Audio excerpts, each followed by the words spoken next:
There's a building in San Francisco that survived the 1906 earthquake while structures all around it crumbled into dust. Engineers studied it for years afterward, trying to understand what made it different. The answer wasn't in its height or its beauty or even the materials used on the surface. It was in something invisible. The foundation. Deep underground where no one could see, the builders had gone further than required, deeper than seemed necessary, creating a structure that could flex and hold when the ground itself became unstable. Your mind has architecture too. Most of us never think about it. We move through life adding rooms, new skills, new information, new responsibilities, without ever checking whether the foundation can support the weight. And then something happens, a crisis at work, a relationship that fractures, a global event that makes the future feel uncertain. Suddenly, the ground shakes and we discover exactly how solid our internal structure really is. Some people collapse at what seems like minor turbulence. A critical email ruins their entire day. A canceled plan sends them spiraling. A piece of bad news they can't control keeps them awake for nights. Others, and you've seen them, remain steady through genuine catastrophes. They lose jobs, face illness, navigate grief, and somehow stay functional, present, even compassionate. The difference isn't luck. It isn't genetics. It isn't that some people simply don't feel things as deeply. The difference is architecture. Let me be clear about what I don't mean. I'm not talking about suppressing your emotions or pretending everything is fine when it isn't. I'm not describing the kind of person who smiles through gritted teeth while everything inside them screams. That's not stability. That's a time bomb. Real stability doesn't come from pushing feelings down. It comes from having a structure strong enough to hold them, process them, and remain standing. Think of it this way. A dam doesn't stop water by being rigid. It channels tremendous force through a structure designed to handle that force. Your emotional life works the same way. Feelings will come, sometimes in floods. The question isn't whether you'll experience them, but whether you have the internal architecture to let them move through you without washing you away. Most of us developed our default response patterns young, often without realizing it. When you were a child and something frightening happened, you did something. Maybe you fought, got angry, threw things, pushed back. Maybe you fled, ran away, hid, withdrew into yourself. Maybe you froze, went still, held your breath, waited for it to pass. Or maybe you tended, smoothed things over, tried to fix it, took care of everyone else's feelings before your own. These patterns saved you once. They were your childhood survival strategies, and they worked well enough to get you here. But here's what happens. We carry these automatic responses into adulthood where they often don't fit anymore.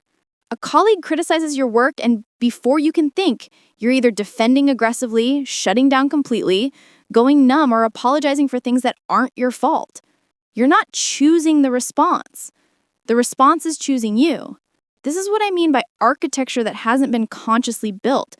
You're living in a structure someone else designed, often a much younger, more frightened version of yourself. The good news is that architecture can be renovated. You can assess what's there, keep what serves you, and rebuild what doesn't. This isn't about becoming a different person. It's about becoming a more intentional person.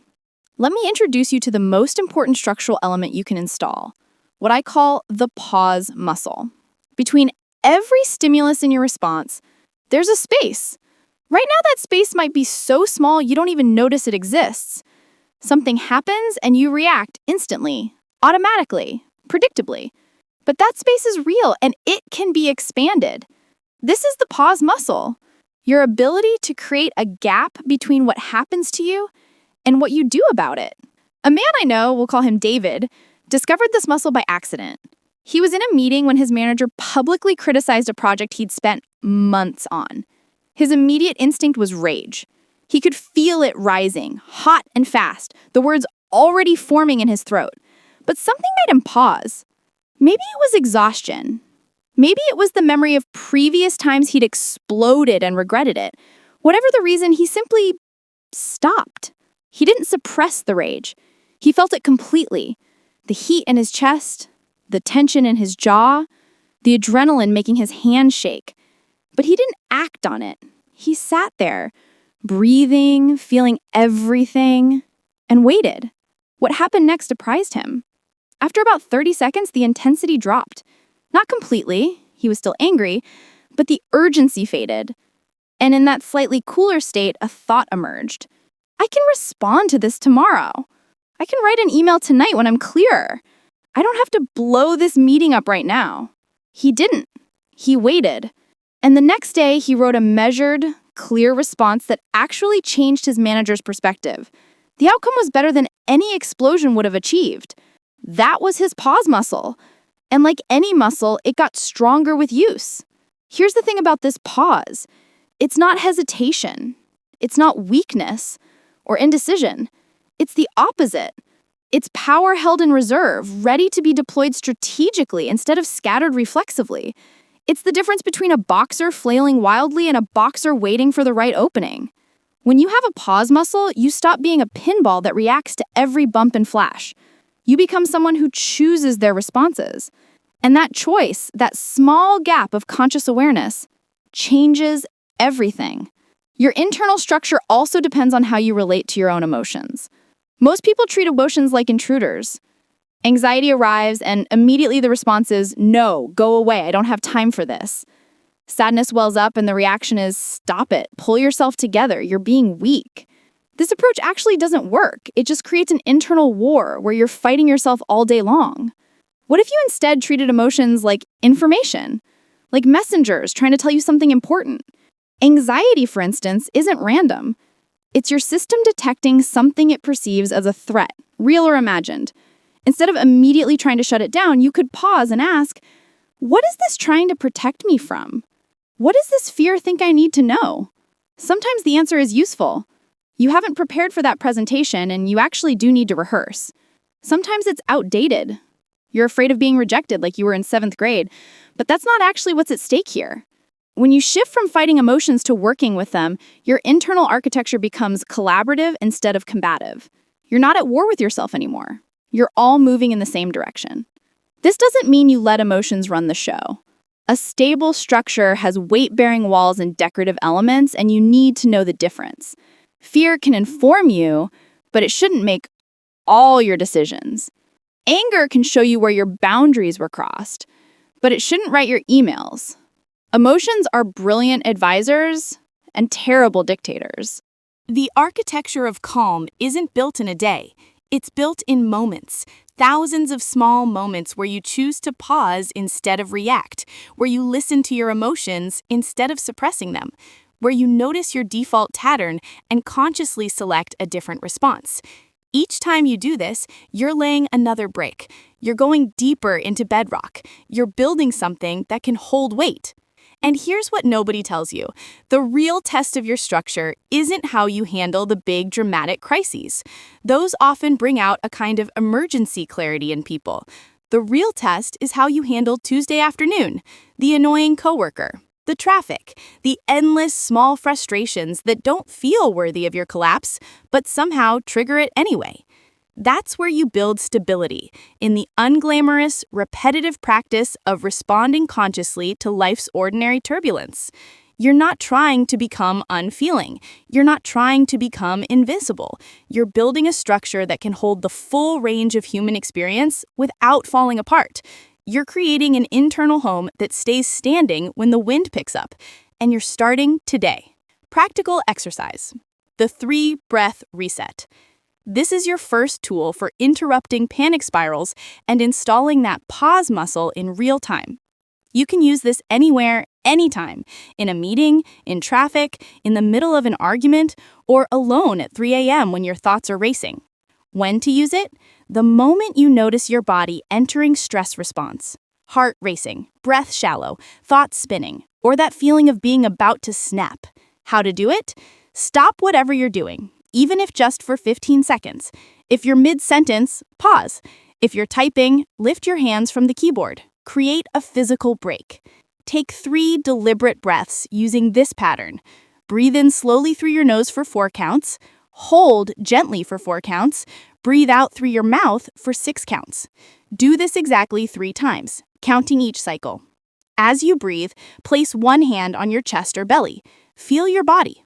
You're not trying to calm down yet, you're just creating space between you and the reaction. After the third breath, ask yourself one question. What do I actually need right now? Not what I should do or what's expected. What do you genuinely need in this moment? Sometimes it's to step away. Sometimes it's to speak up. Sometimes it's just to acknowledge that this is hard. Then choose your next action consciously. You might still feel the emotion, anger, fear, frustration, but you're responding to it rather than being hijacked by it. Practice this 3 times today in low-stakes moments, when you're mildly annoyed or slightly stressed, so the pattern becomes familiar before you need it in a real crisis.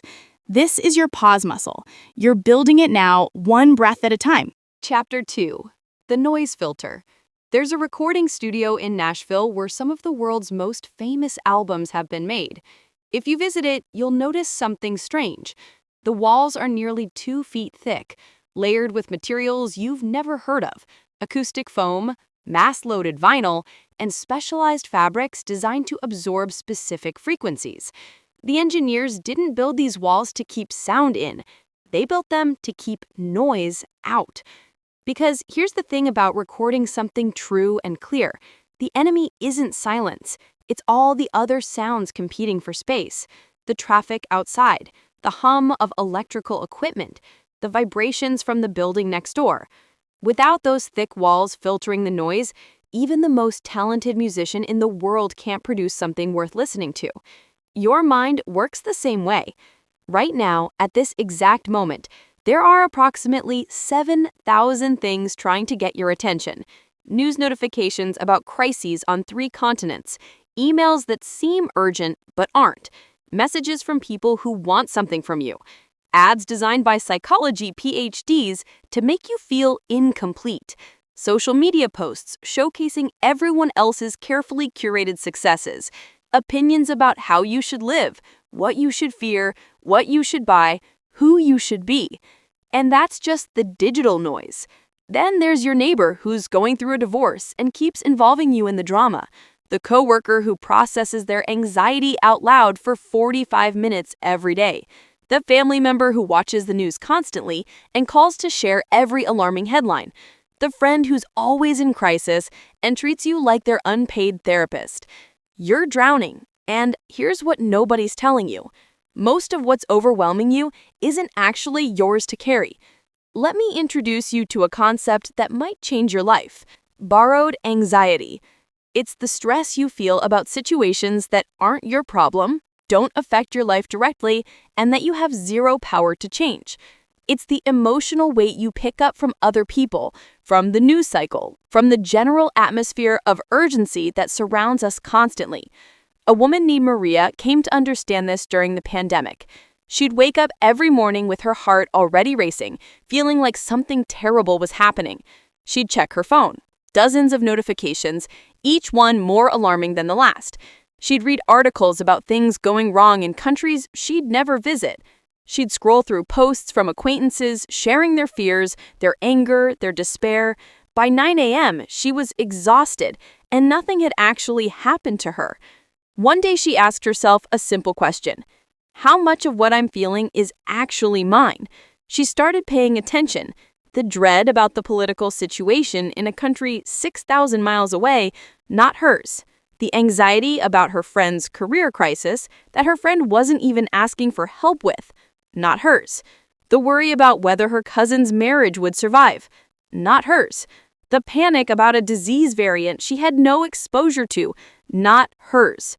When she filtered out the borrowed anxiety, what remained was manageable. Her actual life, her real challenges, her genuine responsibilities was stressful sometimes, but not devastating. The devastation came from carrying everyone else's weight too. This is the noise that destroys your stability. Now, before you misunderstand me, let me be absolutely clear. I'm not saying you shouldn't care about the world. I'm not suggesting you become a selfish person who ignores suffering. Awareness and absorption are completely different things. You can know that something difficult is happening without making it your emotional home. You can care about people without taking on their feelings as your own. You can stay informed without being consumed. Think of it like this: A lifeguard stays aware of everything happening in the pool, but they don't jump into the water every time someone splashes. They watch, they assess, they respond when they're actually needed and can genuinely help. If they spent their energy flailing around in the water with everyone who was having fun or learning to swim, they'd be useless when someone was actually drowning. Your attention is the most valuable resource you have. It's not renewable. You get a limited amount each day, and everything wants a piece of it. Your stability depends on learning to guard it like the precious, finite thing it is. Here's what happens when you don't filter the noise. Your nervous system stops being able to distinguish between real danger and manufactured urgency. Everything starts feeling like an emergency. Your body stays in a constant state of low-level alert, which means chronic stress. Which means your thinking gets foggy, your patience evaporates, your sleep suffers, and your capacity for genuine joy shrinks to almost nothing. I know someone, we'll call him James, who worked in finance during the 2008 crisis. Everyone around him was panicking. The news was catastrophic 24 hours a day. His colleagues were having breakdowns. His friends were consumed with fear. And James made a decision that seemed almost irresponsible at the time. He stopped watching the news. Not forever, just for those acute months. He checked reliable sources once a day for 15 minutes to stay informed about what actually affected his work and his family. That was it. The rest of the time, he protected his attention fiercely. He didn't watch cable news. He didn't scroll through financial panic on social media. He didn't participate in the circular conversations where everyone shared fears and made each other more anxious. People thought he was in denial, but here's what happened. While everyone else was paralyzed by fear, James could still think clearly. He could assess his actual situation, which was challenging but not catastrophic. He could make good decisions about his career and his money. He could be present for his kids, who needed stability, not another panicking adult. Years later, those same people asked him how he stayed so calm during the crisis. The answer was simple. He built a filter. Your filter isn't about ignorance. It's about discernment. It's about knowing the difference between information that helps you make good decisions and noise that just makes you feel terrible. Here are the questions that filter works on. Can I do anything about this? If the answer is no, if this problem is completely outside your sphere of influence, then your emotional energy won't help. It will just drain you. You can care from a distance. You can donate if you want to help. You can vote or volunteer if action is possible, but you don't have to feel it all day long. Is this information or entertainment dressed as information? Much of what poses as news is actually designed to trigger your emotions, keep you watching, and make you click. It's not informing you, it's stimulating you. Learn to tell the difference. Is this person asking for my help or just using me as an emotional dumping ground? Some people want support. Others want an audience for their chaos. You can be kind without being a receptacle. Does this align with my values and my life? Not every cause is your cause. Not every battle is your battle. You get to choose what you stand for and where you put your energy. Is this urgent or just loud? Noise is often loud. Important things are sometimes quiet. The loudest voice in the room isn't always saying the most important thing. I need to address something that might be coming up for you right now. Guilt. When you start filtering noise, when you start protecting your attention, you might feel selfish. You might feel like you're not caring enough, not doing enough, not being a good person. Let me tell you something. You cannot help anyone from a place of depletion. You cannot think clearly when your mind is full of other people's chaos. You cannot be stable for the people who actually need you if you're carrying the weight of situations you can't change. The most generous thing you can do is maintain your own clarity so you can show up powerfully for what's actually yours to handle. Think of the airplane oxygen mask principle. You put yours on first, not because you don't care about others, but because you're useless if you pass out. There's another layer to this that's more subtle but equally important. Emotional contagion. Human beings are wired to pick up on the emotional states of people around them. It's why you can walk into a room and immediately sense tension, even if no one's speaking. It's why spending time with an anxious person often makes you anxious, even if you're discussing something neutral. This isn't a flaw in your design, it's a feature that helped our ancestors survive. Being attuned to the group's emotional state kept you alive when danger was real and immediate. But in the modern world, it means you're constantly absorbing emotions that have nothing to do with your actual safety. Your colleague's stress about their divorce becomes your stress, even though it's not your marriage. Your parents' fear about the world becomes your fear, even though they're responding to outdated threats. Your friend's comparison-driven inadequacy becomes your inadequacy, even though you were fine 5 minutes ago. This is noise at the emotional frequency. And you need filters here, too. The filter isn't coldness, it's not disconnection or not caring. It's the ability to witness someone else's emotion without absorbing it into your system. It's saying, I see that you're anxious and I care about you, but I'm not going to take your anxiety into my body. This is advanced emotional intelligence. Most people think empathy means feeling what others feel.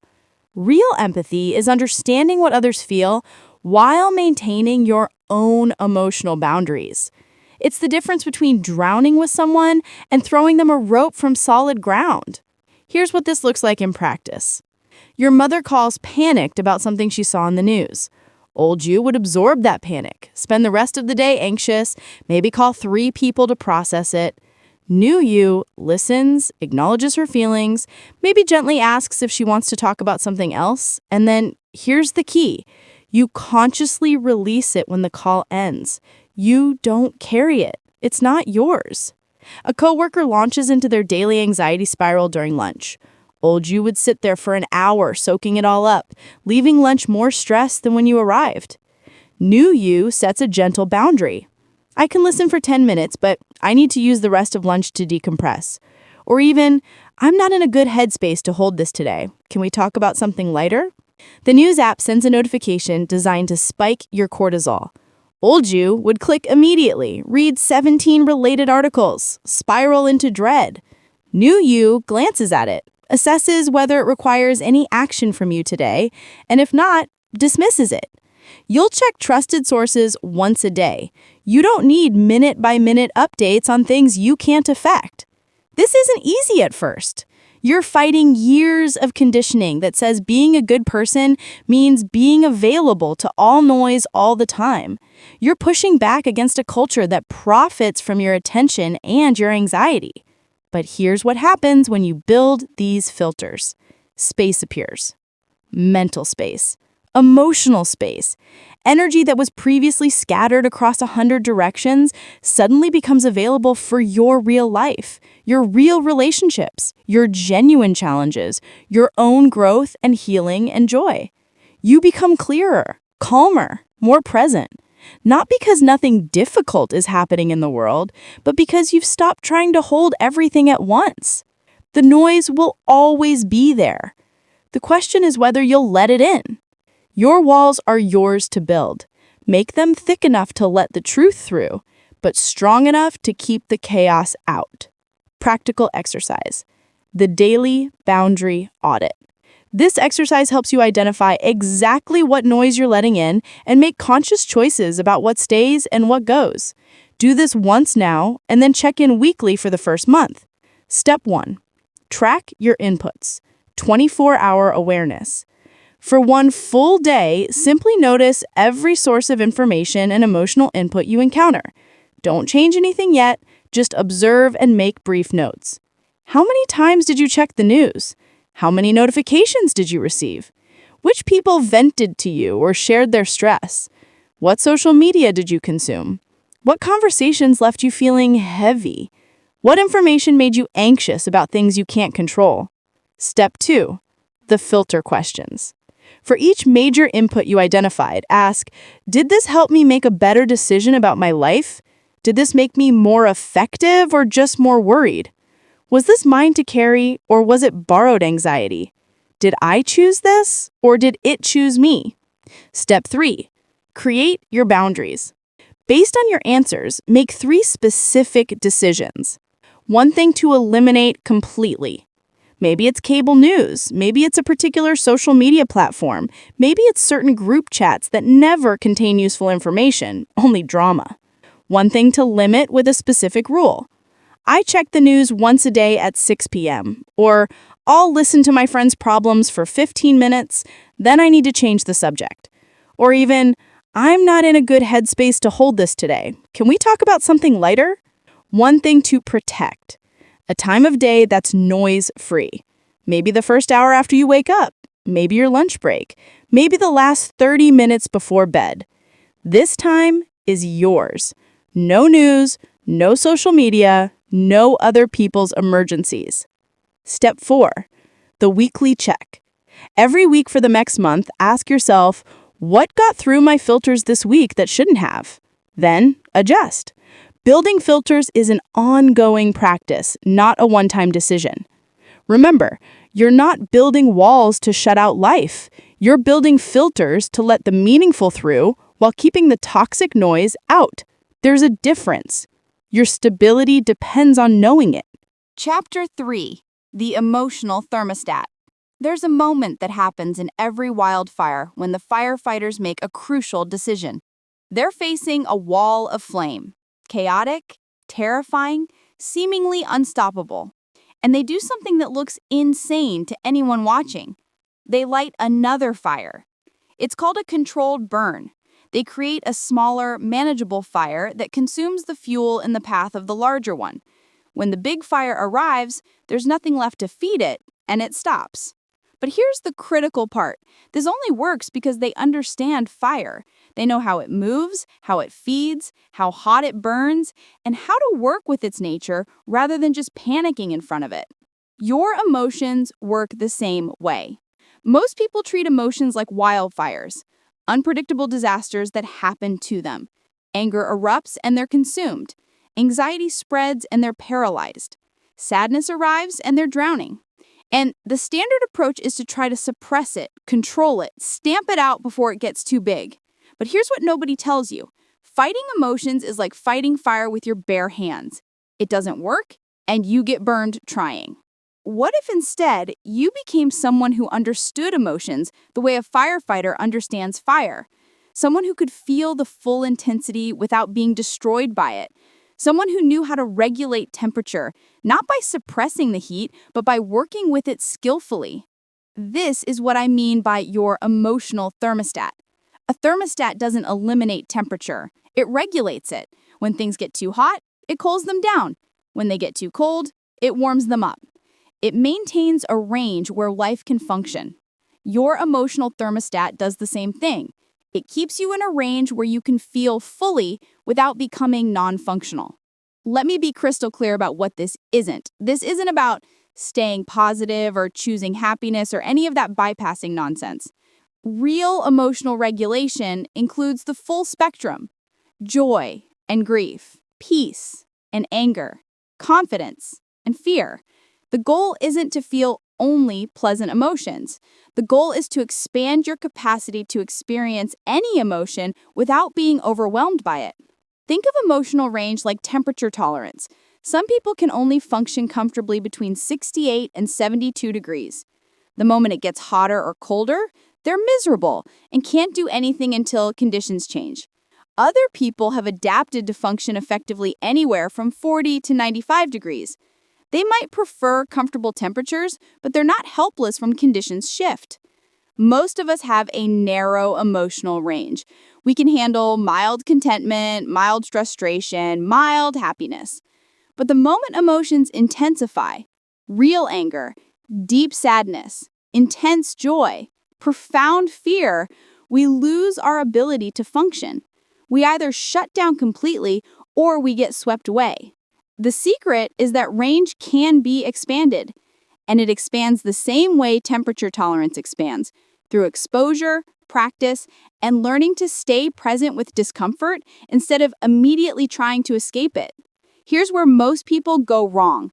They confuse feeling with amplifying. Let me show you what I mean. Imagine you get an email from your boss asking to talk tomorrow about your performance. Immediately, anxiety arrives. That's the feeling. It's a physical sensation in your chest, a thought that something might be wrong, a spike of adrenaline. This is normal and appropriate. Your system is alerting you to potential risk. But then watch what happens next. Most people don't just feel the anxiety, they amplify it. They start imagining the worst possible scenario. They're getting fired. They replay every mistake they've made in the past 6 months. They calculate how long their savings would last. They imagine the conversation they'll have to have with their partner. They text 3 friends to process the anxiety, which means telling the story 3 times, which means experiencing the anxiety 3 more times.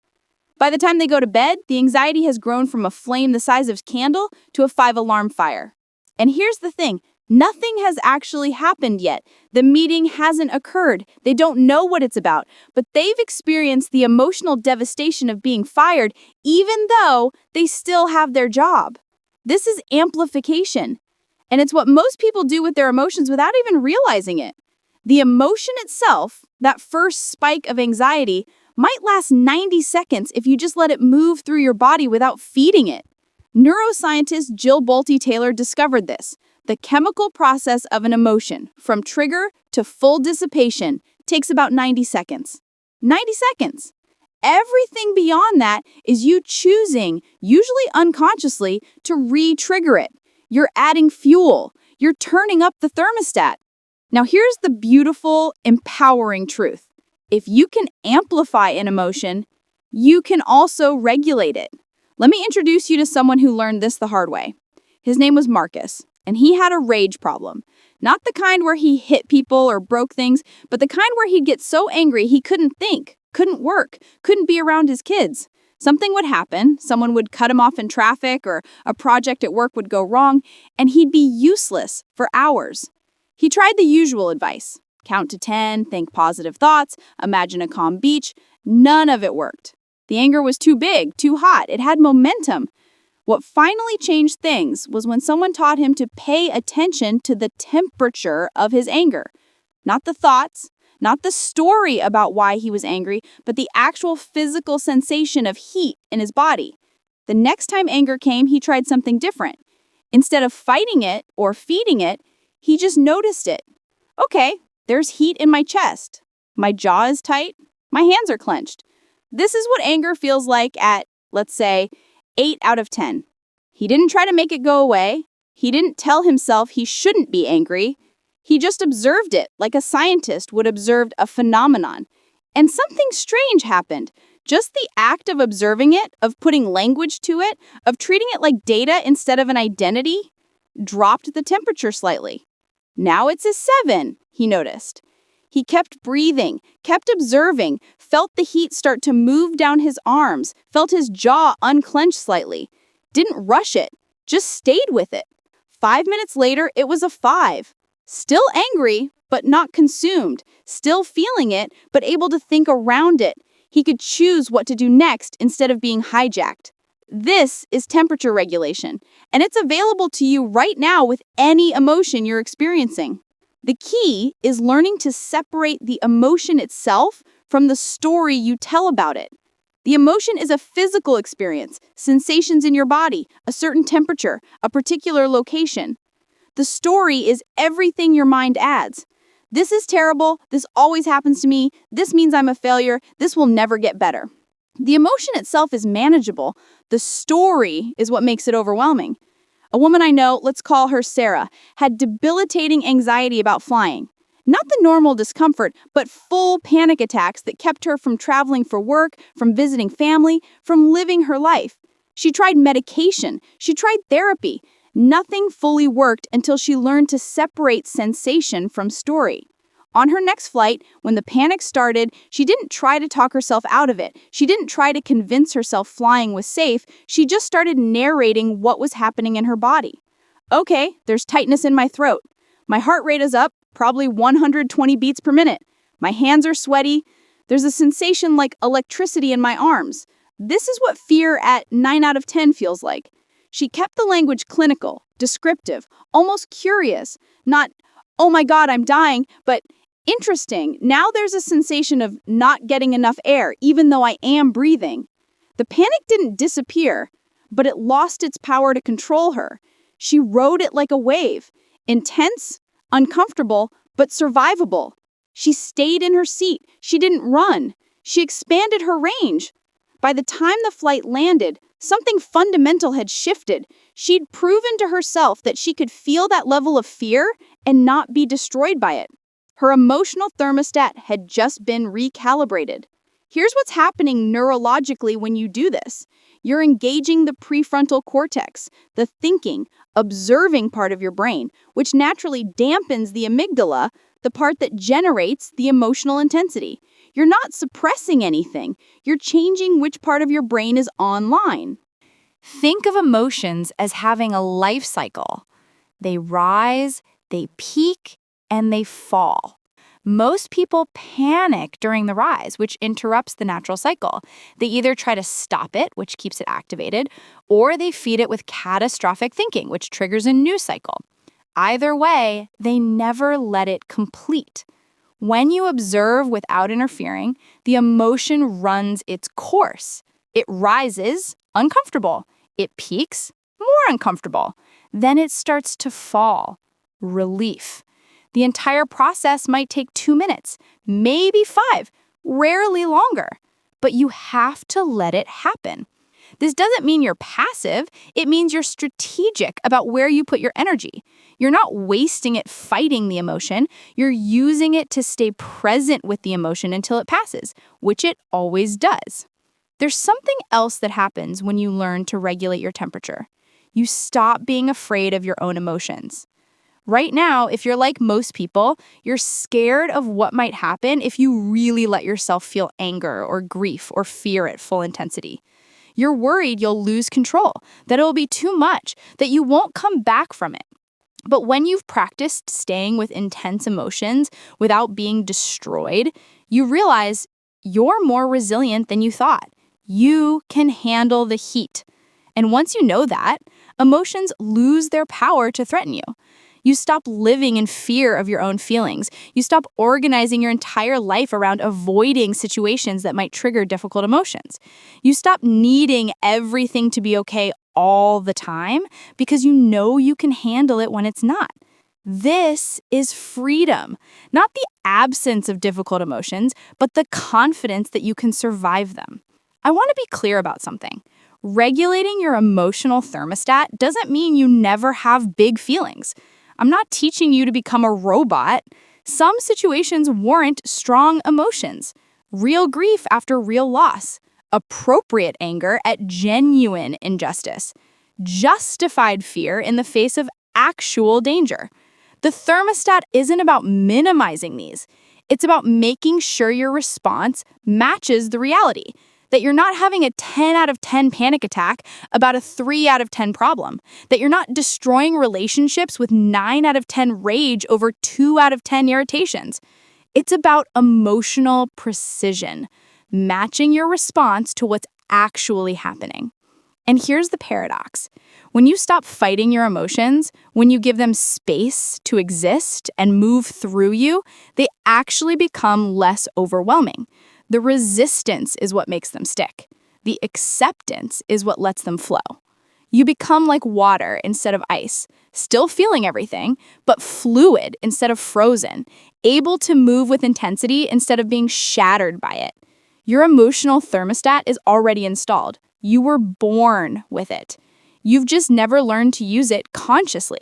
You've been at the mercy of whatever temperature life sets, reacting automatically, getting overwhelmed constantly.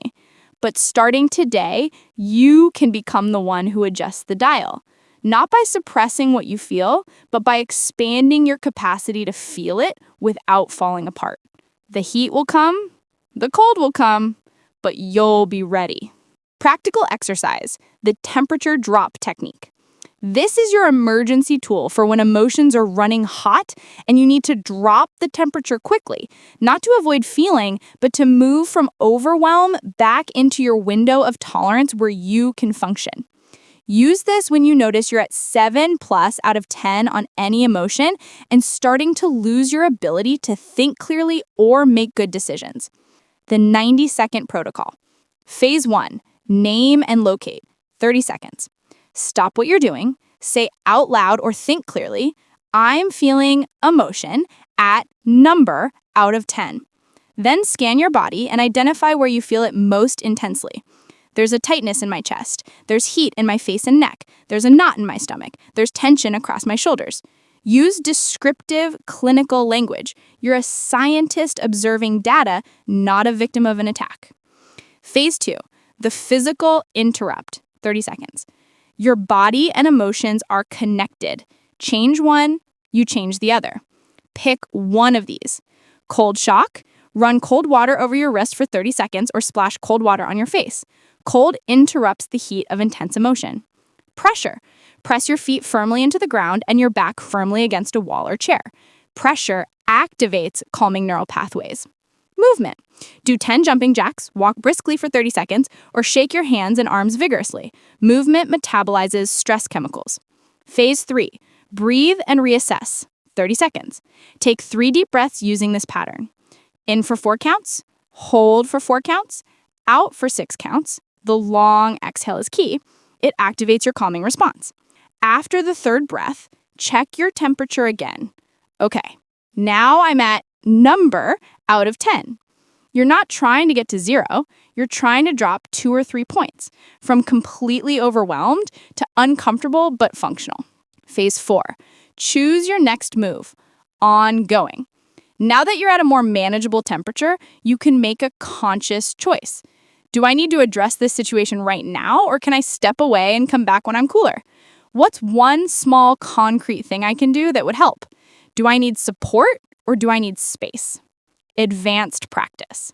Once you've used this technique a few times in crisis, start practicing it daily with smaller emotions when you're at 4 or 5 out of 10 instead of 8 or 9. This trains your thermostat to respond to your conscious adjustment before things get critical. The long game. Keep a small journal for 2 weeks. When intense emotions arise, note what was the emotion and initial temperature, 1 to 10. Where did you feel it in your body? What technique did you use? What was the temperature after 90 seconds? How long until it dropped below 5? You'll start to see patterns, which emotions are hardest for you, which techniques work best for your nervous system, and, most importantly, proof that you can survive intensity and come back down. Your thermostat is trainable. You're training it right now. Chapter 4, Reclaiming Your Center. There's a documentary about tightrope walkers that shows something remarkable. When someone is walking across a wire suspended hundreds of feet in the air, their body is in constant micromotion. Tiny adjustments, invisible corrections, continuous balancing. But there's one point on their body that barely moves at all, the center of their core, just below their navel. Everything else shifts and compensates, but that central point stays stable. The tightrope walker doesn't focus on the wire or the wind or the distance to the ground. They focus on that center point. When they lose connection to it, they fall. You have a center too, not a physical one, though you can feel it in your body. A psychological center. The stable point of self that exists beneath all your roles, reactions, and circumstances. The part of you that remains you, regardless of what's happening around you. Most people have lost touch with their center entirely. They don't even know it exists. Instead, they've become a collection of responses to external demands. They're one person at work, another with their partner, another with their parents, another online. They shift based on who's in the room, what's being asked of them, what seems safe or expected or likely to be approved. By the end of the day, if you ask them, "Who are you really?" they'd struggle to answer. Not because they're fake or dishonest, because they've drifted so far from their center that they can't find their way back. Let me show you what this looks like. A man I know, we'll call him Daniel, was incredibly successful by every external measure. Good job, respected in his field, nice house, beautiful family. But he described his life as feeling like being torn into pieces. At work, he was the decisive leader. At home, he was the accommodating husband. With his aging parents, he was the dutiful son who never expressed his own needs. With his friends, he was the funny guy who kept things light. Each role demanded something different, and he delivered. He was excellent at reading what each situation required and becoming that. But alone, at night, he felt hollowed out. He'd scroll through his phone not because he wanted to, but because he didn't know what he wanted. He'd stand in front of the open refrigerator, not hungry, but searching for something. He'd start projects and abandon them. He'd plan trips and cancel them. Nothing felt like his anymore. "I don't know who I am when no one's watching," he told me once. "I only know who I am in response to what's expected." This is what it means to lose your center. Here's what happens. Life pulls you in directions, not evil directions, often good ones. Your career needs you to be competent and available. Your relationships need you to be present and responsive. Your family needs you to show up in specific ways. Your community has expectations. Your culture has norms. And gradually, imperceptibly, you start organizing your entire sense of self around these external demands. You become a constellation of responses rather than a cohesive person. You lose the through line, the stable I that's consistent beneath the changing circumstances. The danger isn't just that this feels empty, though it does. The danger is that when you don't have a center, you become incredibly unstable. Any wind can blow you over. Any criticism can devastate you. Any change in circumstances can collapse your identity. You're building your sense of self on ground that's constantly shifting. Think about people you know who completely fall apart when they retire, or when their kids leave home, or when a relationship ends. They haven't just lost a role, they've lost their entire sense of who they are, because their identity was the role. Without it, there's nothing left. This is what happens when you don't have a center to return to. Your center is not your job, it's not your relationship status, it's not your achievements or your roles or what other people think of you. Those things can be important, but they're not your foundation. They're weather patterns and weather changes. Your center is something deeper. It's the essential quality of being yourself. It's what remains when you strip away all the costumes and performances and expectations. It's the awareness that exists before you decide how to respond. It's the you that was there when you were 8 years old and will be there when you're 80, underneath all the accumulated layers. Some people call this their soul. Others call it their authentic self. The language doesn't matter. What matters is whether you can find it and whether you know how to come home to it. Let me tell you what this feels like when you're connected to it. There's a quality of internal quiet, even when external life is loud. There's a sense of, I know who I am, that doesn't depend on anyone else confirming it. There's stability that comes from the inside rather than from arranging circumstances perfectly on the outside. When you're centered, you can play different roles without losing yourself in them. You can be the professional at work, and the parent at home, and the friend at dinner, but there's a continuous thread running through all of it. You're still you, just expressing different facets. When you're not centered, the roles feel like different costumes you put on, and you forget which one is really you. Or worse, you realize none of them are. A woman named Elena discovered her center by accident during a particularly chaotic week. Her mother was in the hospital, her job was imploding, her marriage was strained, and her teenager was in crisis. Everyone needed something from her, and she was stretched so thin she could barely function. She found herself one morning sitting in her car in the hospital parking lot, unable to go inside yet. She wasn't checking her phone, or making a plan, or rehearsing what to say. She was just sitting, breathing, present with herself for the first time in weeks. And in that moment, something clicked. She realized all these situations are real, all these people do need things, but there's a me underneath all of it. That's okay. That's still here. That hasn't disappeared just because everything is hard. She could feel it physically, a kind of solidity in her chest, a sense of ground beneath her feet, even though everything was shifting. It wasn't that the problems went away, it was that she found the part of herself that could hold them without being dissolved by them. That was her center. And once she found it, she started coming back to it deliberately, multiple times a day, especially when things got overwhelming. Especially when she started to feel like she was disappearing into everyone else's needs. This is the practice I want to teach you, coming home to yourself.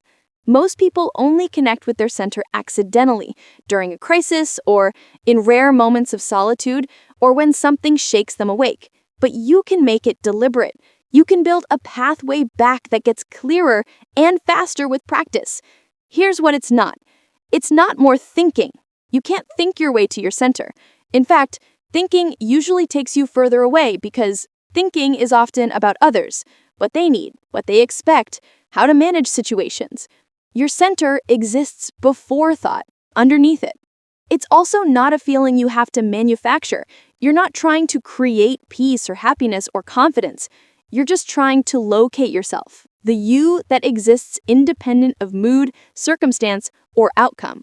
Think of it like this. You're at a party where music is loud and conversation is everywhere and demands are constant. Your center is like stepping outside for a moment. The party is still happening, but you're not in it. You can hear it, but it's not overwhelming you. You remember what your own thoughts sound like. You remember what it feels like to just be without performing. And then you can choose to go back inside, but you go back as yourself, not as a reactive blur. The metaphor I find most useful is this. Your center is like a campfire. No matter how far you wander during the day, into work, into relationships, into problems and projects and obligations, the fire is still there, and you can always find your way back to it.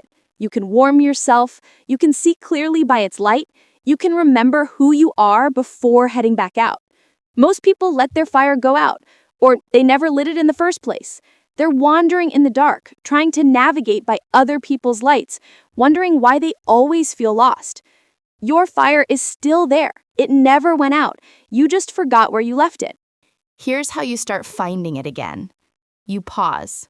Multiple times per day, you create tiny breaks in the momentum of constant doing, constant responding, constant becoming what's needed. Just 5 seconds where you're not responding to anything. You're just being with yourself. I know this sounds too simple, but watch what happens when you try it. Most people can't do it for even 5 seconds without their mind immediately jumping to the next thing. That's how far they've drifted from center. The practice is learning to rest in that gap. Not to think about yourself or analyze yourself or improve yourself, just to be present with the awareness that you exist. Right here, right now, independent of all the stories and roles and demands. Let me give you language for this, because language helps create the pathway. When you pause, you can think or whisper, "I'm here." That's it. Not, "I'm here and I'm stressed," or "I'm here and I need to fix this." Just, "I'm here." It's acknowledging your own presence. It's touching base with the part of you that's always been there, that's witnessing everything, that's you-ness itself. Some people find their center through their body, feeling their feet on the ground, their breath moving in their chest, the weight of their body in the chair. Physical sensation can anchor you when your mind is scattered everywhere else. Others find it through a quality of attention, that moment when you stop looking at everything else and look from yourself. Not your thoughts about yourself, but the awareness that's doing the looking. There's no wrong way. The only requirement is that you're not doing it to achieve something or become something. You're doing it to remember what's already here. A young man named Alex found his center during a medication retreat, but not in the way you'd expect. He spent 3 days trying to meditate correctly, trying to clear his mind, trying to feel peaceful. It wasn't working. He was more agitated than when he started. On the 4th day, he gave up trying. He just sat there, completely done with the effort. And in that moment of surrender, he noticed something. There was an awareness watching all his frustration, a quiet observer that wasn't caught up in the struggle, that was still and steady even though his thoughts were chaotic. "Oh," he thought, "that's me, that aware part. That's been here the whole time." It changed everything, not because his thoughts stopped or his life got easier, but because he found the part of himself that wasn't dependent on thoughts being quiet or life being easy. He found his center. You can find yours too. Not someday, not after you fix everything, not when circumstances are perfect. Right now, in the middle of whatever's happening. Your center doesn't require peace and quiet, though those can help. It exists in traffic, it exists in meetings. It exists during arguments and crises and ordinary Tuesday afternoons. It's not a special state you have to achieve. It's what you are underneath all states. The question isn't whether it's there. The question is whether you'll remember to look for it. And here's what happens when you do this regularly. When you build the habit of coming home to yourself multiple times per day, you stop feeling so scattered. You stop feeling like you're constantly losing yourself in situations and then scrambling to figure out who you are. You develop continuity, a through line, a sense of this is me that remains stable even when you're expressing different facets in different contexts. You become like that tightrope walker, adapting constantly to conditions, but never losing touch with your center. And that center is what keeps you from falling. The world will keep pulling. That won't change. Demands, expectations, roles, emergencies, they'll keep coming. But you don't have to lose yourself in them anymore. You can go out to meet them and then come home, out and home, out and home, as many times as you need. Your center is waiting. It's been waiting this whole time. Practical exercise, the 5-minute return. This is your practice for reconnecting with your center throughout the day. It's simple, portable, and effective, but only if you actually do it. The goal isn't to feel a certain way. The goal is to remember yourself. When to use this? Ideally 3 times per day at consistent times. Morning, midday, evening. Plus anytime you notice you're feeling scattered, lost, or like you're being pulled into pieces. The 5-minute protocol. Minute 1. Arrival. Find a place where you can be undisturbed for 5 minutes. Sitting is best, but standing works too. Close your eyes or soften your gaze downward. You're not trying to relax or calm down.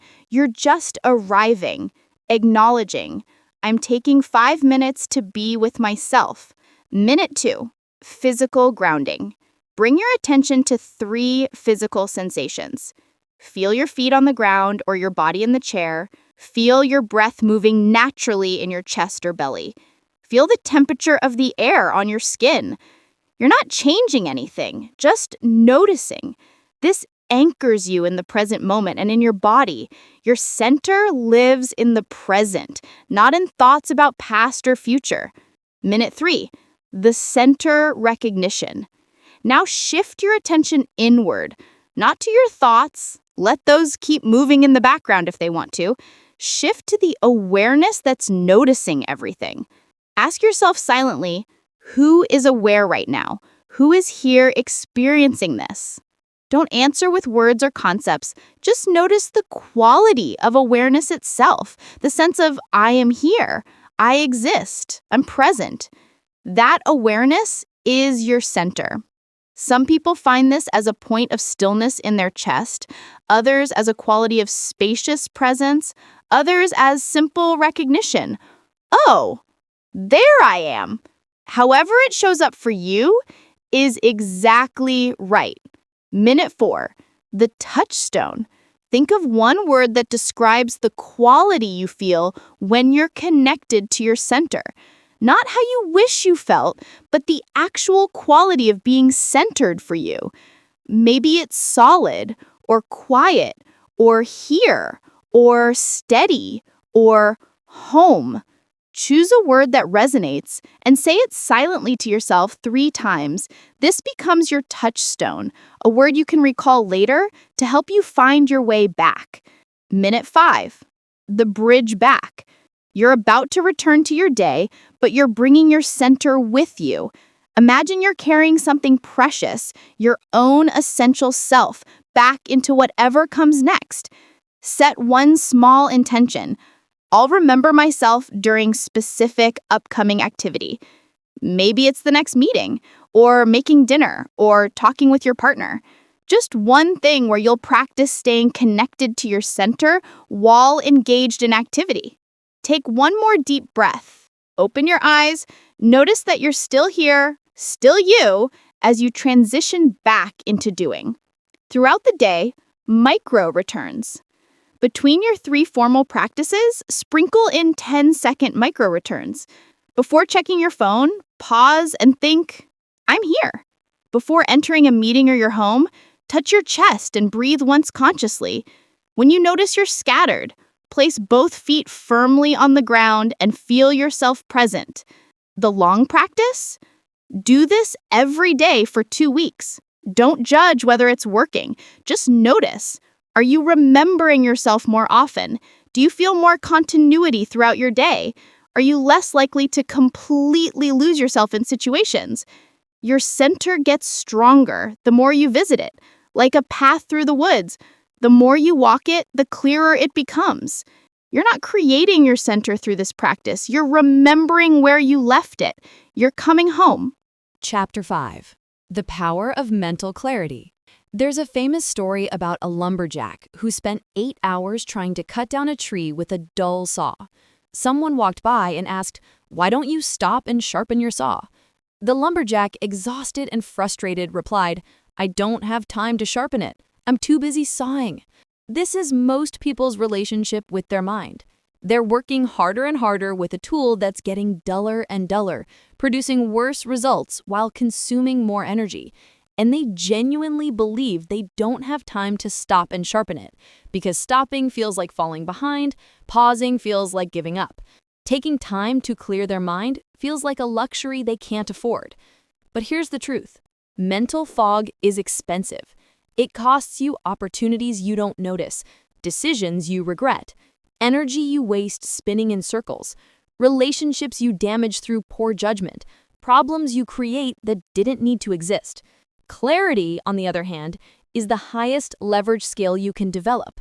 When your mind is clear, you see problems accurately instead of through distortion. You make decisions efficiently instead of agonizing endlessly. You distinguish signal from noise. You know what matters and what doesn't. You stop wasting time on things that don't deserve it.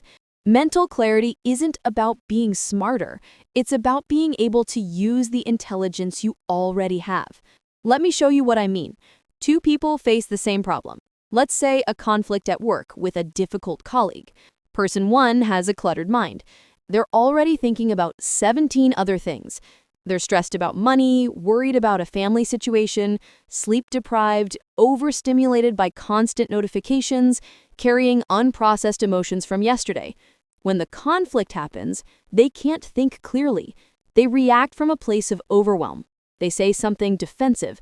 They escalate the situation. They spend the next 3 days replaying the conversation in their head, which means they're now dealing with the original problem, plus the mess they created in their response, plus the mental energy drain of obsessive rumination. Person 2 has a clear mind. They're not perfect, and they're dealing with their own challenges, but they've done the work of mental decluttering. When the same conflict happens, they can see it for what it is. One conversation with one person about one issue. They don't add 17 layers of meaning and catastrophe to it. They pause, consider their options, respond proportionally, and move on. The problem gets solved, or it doesn't, but either way, they're not carrying it around for days afterward. Same situation, completely different outcomes. The variable is clarity. Most people move through life in a state of chronic mental fog without even realizing it. They think the constant low-level confusion, the difficulty making decisions, the mental fatigue, the sense of being overwhelmed by simple tasks, they think this is just normal. This is just how minds work. It's not. Your mind is capable of extraordinary clarity, but just like a room that never gets cleaned, it accumulates debris. And eventually, the debris is so thick, you can barely move. Let me tell you about the enemies of clarity. You need to recognize them because they're probably operating in your life right now, and you've gotten so used to them you don't notice the toll they're taking. Enemy 1. Information overload. Your brain wasn't designed to process the volume of information you're currently asking it to handle. Hundreds of emails, dozens of news articles, social media feeds that never end, podcasts and videos and messages and updates and alerts. It's too much. Your mind can't process it all, so it doesn't. It just accumulates. Think of your mind like a computer with too many browser tabs open.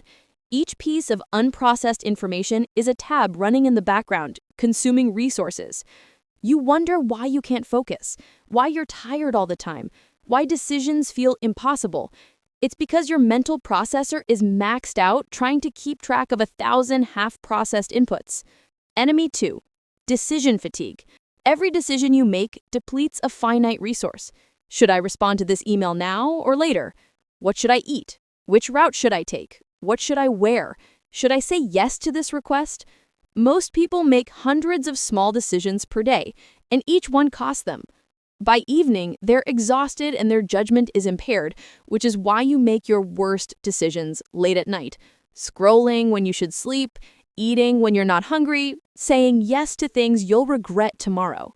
Enemy 3, unprocessed emotions. This one sneaks up on people. You have a difficult conversation Monday morning. You don't fully process it. You just move on to the next thing because you're busy. But that emotion doesn't disappear. It sits in your system creating background noise. By Wednesday, you've accumulated 3 more unprocessed emotional experiences. By Friday, you're irritable and foggy, and you don't know why. It's because you're carrying the emotional equivalent of dirty dishes piled in your sink. Enemy 4, the illusion of multitasking. You think you're being efficient by doing 3 things at once? You're not. You're fracturing your attention and doing all 3 things poorly while creating the subjective experience of chaos in your mind. Every time you switch tasks, there's a cognitive cost. Your clarity evaporates in the constant switching. These enemies compound.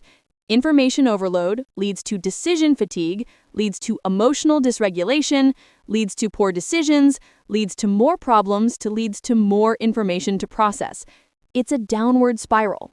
And most people are in it without realizing they can step out. Clarity isn't the absence of challenges. It's the ability to see challenges as they actually are, not filtered through fog and distortion. A man named Thomas learned this during what should have been the most stressful period of his life. His company was being acquired, which meant uncertainty about his job. His father was declining with dementia. His marriage was strained.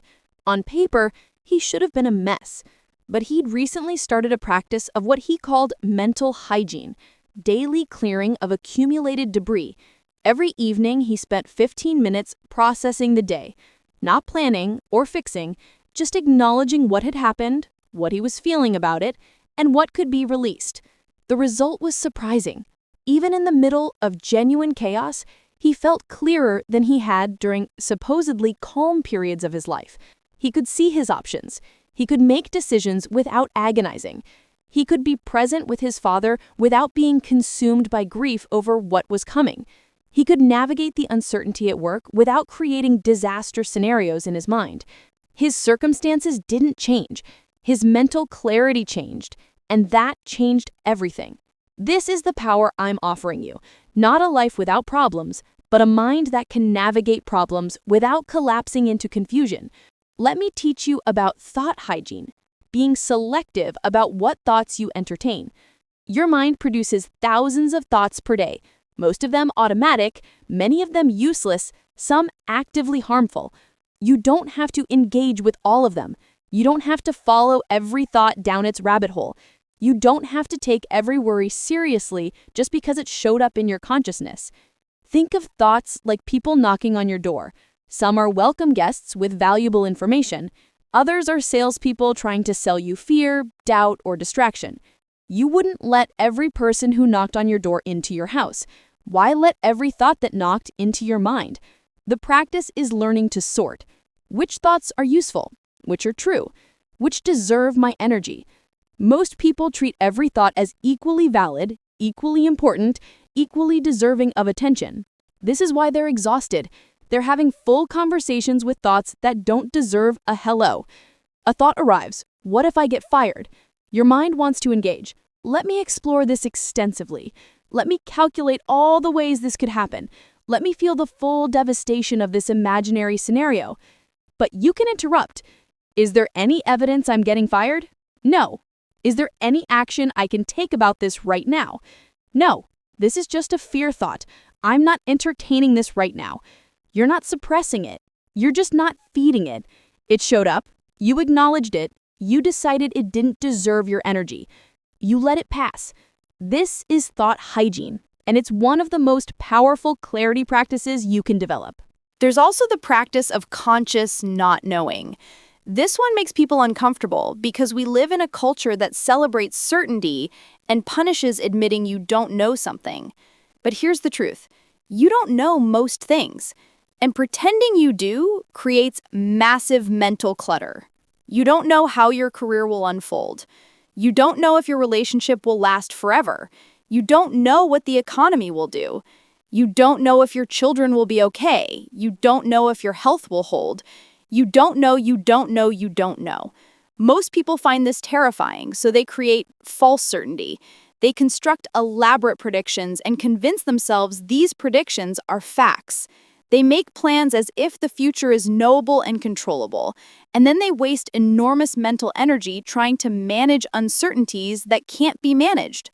What if instead you got comfortable with not knowing? I don't know if this job will work out. I'm going to give it my best effort and see what happens. I don't know if this relationship is forever. I know I love this person today, and that's enough information to move forward with. I don't know if I'm making the right decision. I'm making the best decision I can with the information I have right now.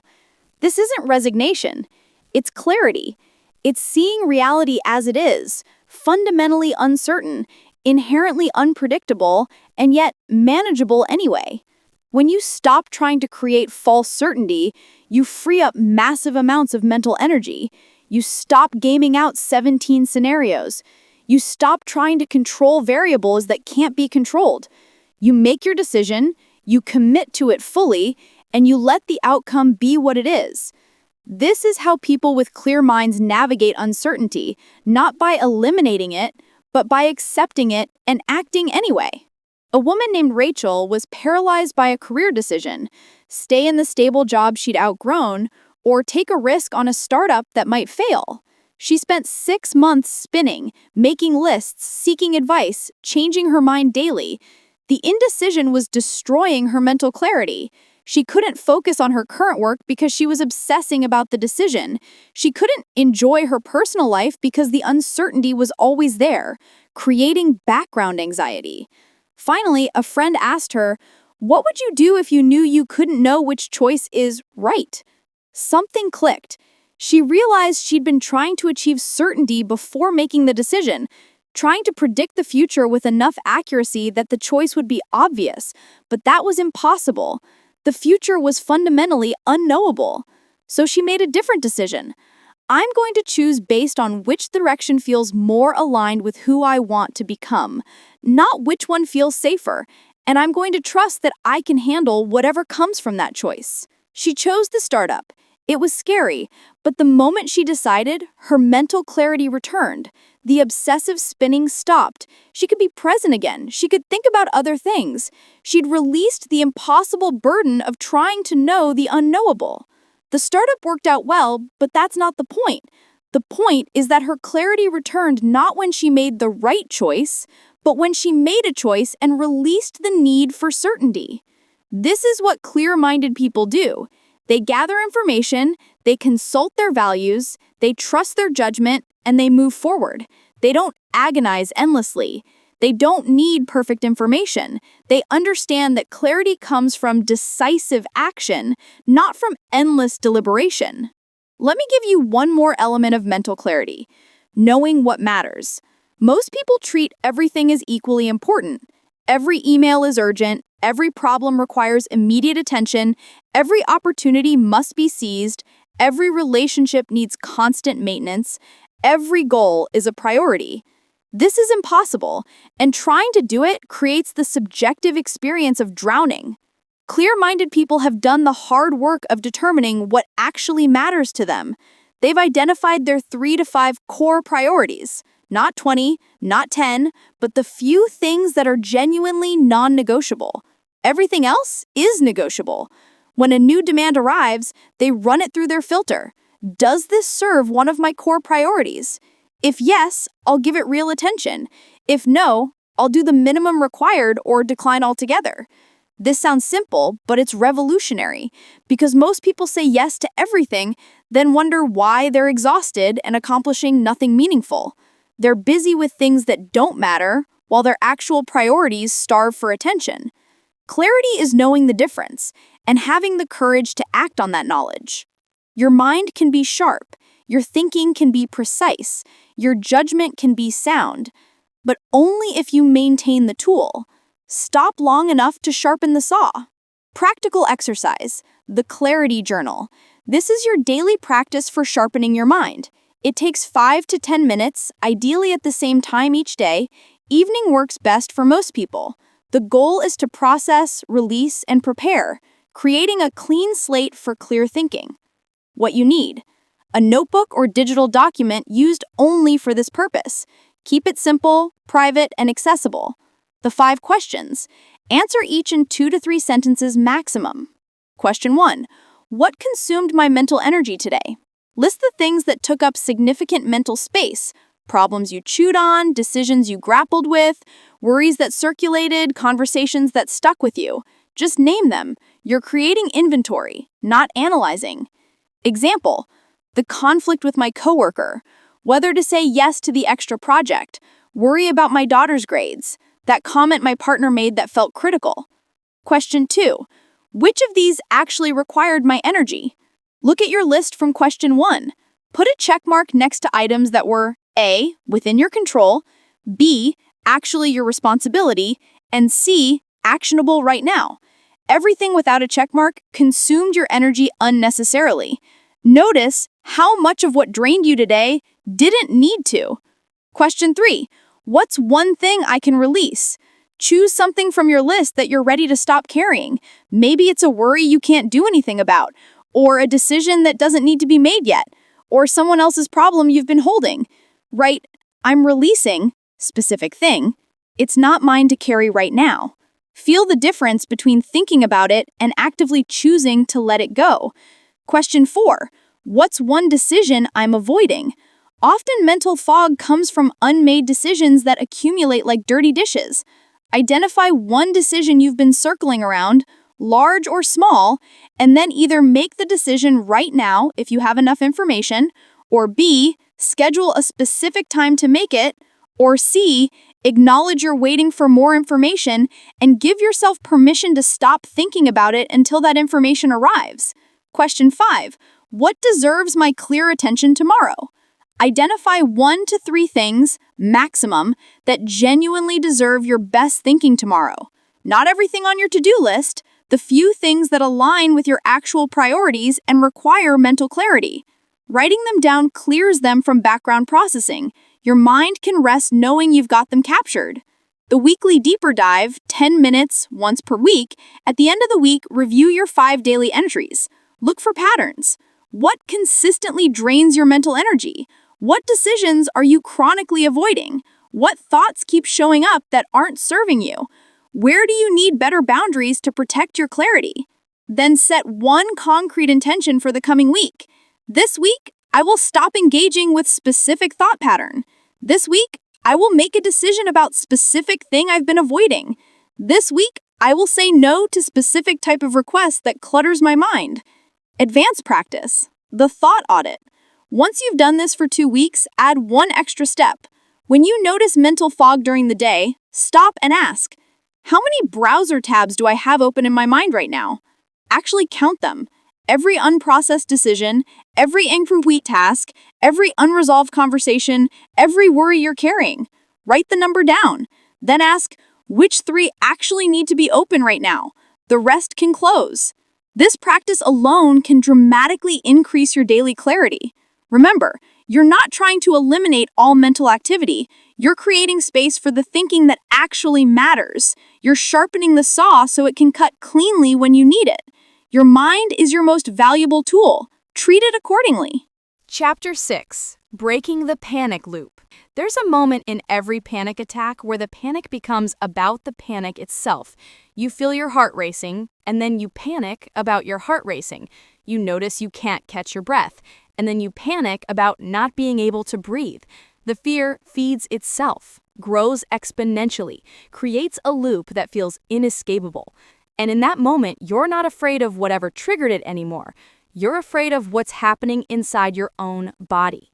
This is the panic loop, and it's one of the most terrifying experiences a human being can have. Your chest tightens, Your thoughts race so fast you can't catch them. Your heart pounds so hard you're convinced something is physically wrong. Maybe you're having a heart attack. Maybe you're dying. Maybe you're losing your mind. Time distorts. 5 minutes feels like an hour. You can't think clearly. You can't access rational thought. You just want it to stop.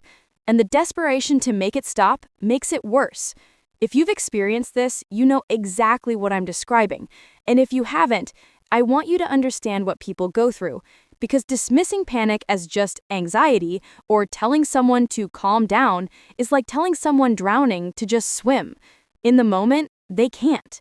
But here's what I need you to hear. Panic is not dangerous, even though it feels life-threatening. And more importantly, panic is not random. It follows a predictable pattern, which means you can learn to interrupt it. Let me start by explaining what's actually happening in your body when panic hits, because understanding the mechanism helps dissolve some of the terror. Your nervous system has an ancient alarm system designed to keep you alive in the face of immediate physical danger. When this alarm activates, it floods your body with stress hormones, primarily adrenaline and cortisol. These chemicals cause real, measurable physical changes. Your heart rate spikes to pump blood to your muscles. Your breathing becomes shallow and rapid to intake more oxygen. Your pupils dilate to see threats better. Your digestion shuts down because it's not essential for survival. Your muscles tense to prepare for action. This response, called fight or flight, is brilliant when you're facing an actual physical threat. If a bear is chasing you, you want all of this to happen. It might save your life. The problem is that your alarm system can't distinguish between a real threat and a perceived one. It can't tell the difference between a bear and a stressful thought. It responds the same way to, I might fail this presentation, as it does to, I'm about to be eaten by a predator. And here's where the loop begins. You're sitting at your desk, or lying in bed, or standing in a grocery store, and something triggers your alarm system. Maybe a stressful thought, maybe a memory, maybe nothing you can identify. Your nervous system perceives a threat and begins the cascade. At this phase, the sensations are mild, slightly elevated heart rate, a flutter in your chest, a passing thought that something feels off. This is the golden window. If you can recognize panic at this phase and intervene, you can prevent the full loop. But most people don't notice anything is happening yet. Phase 2, the amplification. You notice the symptoms from phase 1, and your mind interprets them as dangerous. Why is my heart beating fast? What's wrong with me? This interpretation sends more danger signals to your nervous system, which responds with more chemicals, which creates more symptoms, which triggers more fearful thoughts. The loop is now active and accelerating. This is where most people realize they're panicking. The symptoms are undeniable now. Heart racing, can't breathe, dizziness, tingling in hands, sense of unreality, sense of impending doom. This phase is terrifying, but temporary. It usually peaks within 10 minutes. Phase 3, the exhaustion. The panic has burned through its chemical fuel. Your body literally cannot maintain that level of activation indefinitely. The symptoms begin to subside, not because you did anything right, but because the physiology naturally winds down. You're left feeling drained, shaky, emotionally raw, and often ashamed. Many people also feel the dread of, what if it happens again? Here's the crucial understanding of panic attacks. They are time-limited. They peak and then they pass, every single time, without exception. The catastrophe your mind is convinced is happening, heart attack, losing control, dying, going crazy, never actually occurs. The panic itself is not dangerous. It's miserable, it's terrifying, but it will not harm you. The problem is that when you're in phase 2, this information feels irrelevant. Telling someone in the middle of a panic attack that it's just anxiety and it will pass is technically true, but experientially useless. They need tools that work during the loop, not reassurances about Asper. Let me tell you about a woman named Sophie who had her first panic attack at age 32 while driving on the highway. She felt her heart suddenly pound, felt like she couldn't get enough air, became convinced she was having a medical emergency. She pulled over, called an ambulance, went to the emergency room. All tests came back normal. It's anxiety, you're fine, they told her. But she didn't feel fine, and now she had a new fear. What if it happens again while I'm driving? What if I lose control of the car? What if I hurt someone? Within 2 weeks, she'd had 3 more attacks. She stopped driving on highways. Then she stopped driving altogether. Then she started avoiding any situation where she'd be trapped if panic hit. Crowded stores, movie theaters, airplanes, important meetings. Her world was shrinking, and the panic attacks were getting more frequent, not less. This is how panic becomes a cage. You start organizing your entire life around avoiding it, which paradoxically makes you more vulnerable to it. What finally changed for Sophie was learning to work with the panic instead of against it. This sounds counterintuitive. Why would you cooperate with something that's terrorizing you? But fighting panic is what keeps the loop active. Resistance feeds it. Here's what I mean by working with it. Instead of, no, this can't be happening, I need to stop this, you shift to, okay, this is panic. I've been here before. It's terrible, but temporary. My job is not to stop it, but to ride it out. The first time she tried this, she was in a grocery store when the familiar symptoms began. Her immediate instinct was to run, leave the cart, flee to her car, escape before it got worse. But this time, she paused. All right, this is panic. It's starting. My heart is racing. I feel dizzy. This is phase 2. It's going to get worse before it gets better, but it will get better. She didn't try to make it stop. She just stood in the aisle, one hand on the shopping cart for physical grounding, and just let it happen. She narrated it to herself. Okay, now my hands are tingling. Now I feel like I can't breathe even though I am breathing. Now I'm feeling that sense of unreality. These are all classic panic symptoms. None of them are dangerous. It was still terrible, but something was different. She wasn't fighting it. She wasn't adding the layer of, oh no, I'm panicking about panicking. She was just experiencing it, watching it, waiting for it to peak and pass. It peaked about 3 minutes. Awful 3 minutes. And then, exactly as the physiology predicts, it started to fade. By minute 7, she could think clearly again. By minute 10, she was able to continue shopping. She didn't leave. She didn't run. She stayed with herself through the worst of it, and she survived. That experience, proving to herself that she could feel panic without being destroyed by it, began to break the power it had over her. This is the paradox of panic. The way out is through. When you try to avoid panic, you teach your nervous system that panic is indeed dangerous, which makes it more sensitive to triggering. When you face panic and survive it repeatedly, you teach your nervous system that it's not actually dangerous, which gradually reduces the frequency and intensity of attacks. But riding it out is easier said than done when you're in the middle of it.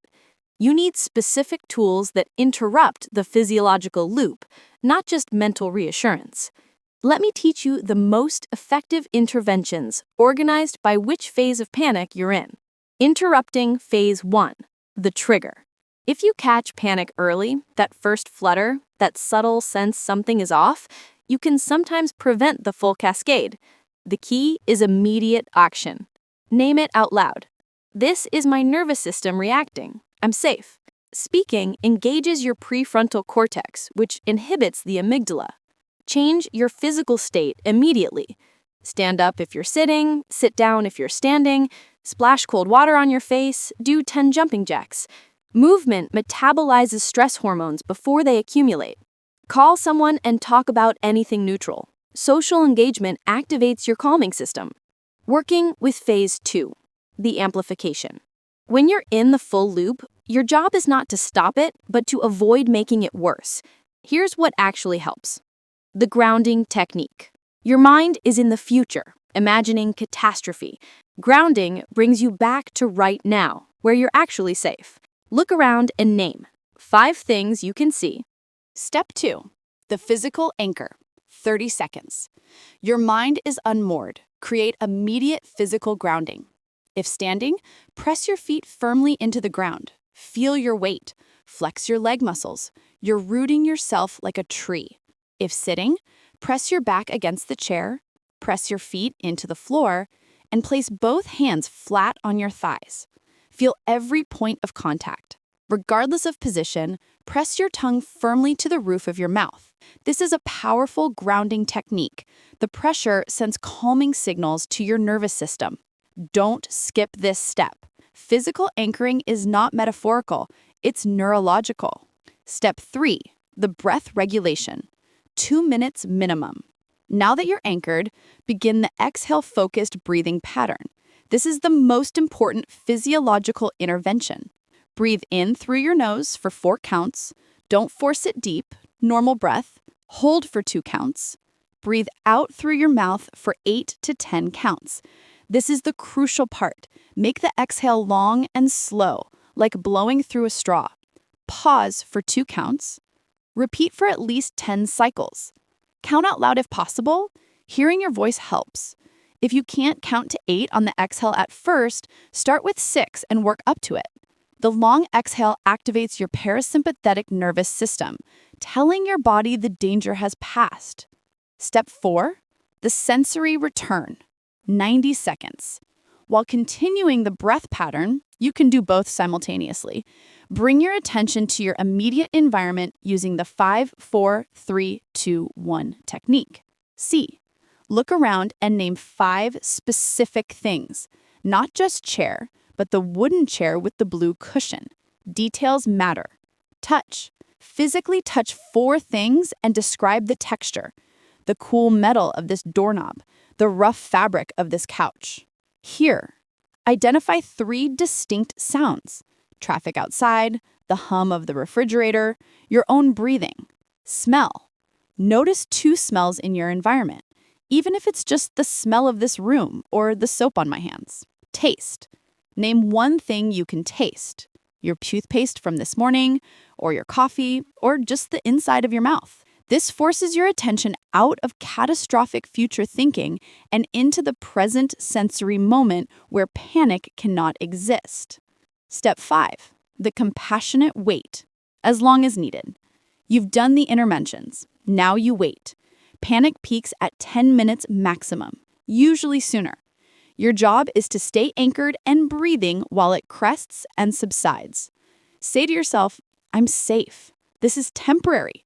It will pass whether I want it to or not. My job is just to stay with myself. Don't check whether it's working. Don't measure whether the panic is lessening yet. Just anchor, breathe, and wait. The physiology will complete its cycle. Step 6, the gentle return after the peak. When you notice the intensity dropping, and you will, resist the urge to immediately resume activity. Your nervous system is recalibrating. Give it a few minutes. Sit quietly. Continue the breath pattern at a gentler pace. Notice you survived. The catastrophe you felt coming didn't happen. You're still here, still okay. Write down 1 thing. Panic peaked at time, used anchor protocol, survived, learned any insight. Building your panic resilience. 1. Practice the anchor protocol once daily when you're not panicking. Run through all 6 steps in 5 minutes. This creates a neural pathway so it's automatic when needed. 2. Create a panic card. On a small card or your phone notes, write, "This is panic, not danger." Peak, 10 minutes maximum. Anchor, breathe, ground, wait. Keep it accessible. Reading it during panic helps when memory fails. 3. Track your panic attacks for 30 days. Note what triggered it, if known, which phase you caught it in, which tools you used, how long until peak, how long until calm. You'll see patterns and proof that they always pass. After 3 successful uses of this protocol, intentionally expose yourself to a mild trigger in a safe environment. You're teaching your nervous system through experience that you can handle panic when it comes. Remember, the goal is not to never feel panic again. The goal is to break the power it has over you by proving repeatedly that you can survive it. Each time you anchor yourself through a panic wave, you weaken the loop. You're not at panic's mercy. You have tools. Use them. Chapter 7. Your Values as Compass. There's a story about a ship captain navigating through a storm at night. The waves are massive, the wind is howling, visibility is 0. The crew is terrified, certain they're about to crash into rocks or capsize.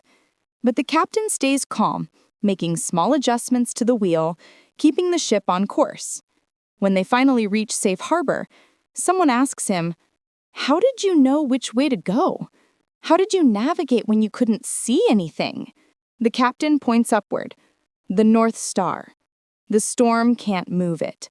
The waves can't hide it. As long as I can see that one fixed point, I always know where I am and where I'm going." Your values are your North Star. Most people don't have one. They're navigating life by trying to read the waves, reacting to circumstances, following wherever seems urgent, doing what others expect, chasing whatever glitters in the moment. And they wonder why they feel lost, why their decisions don't make sense when they look back, why they keep ending up in places they never meant to go.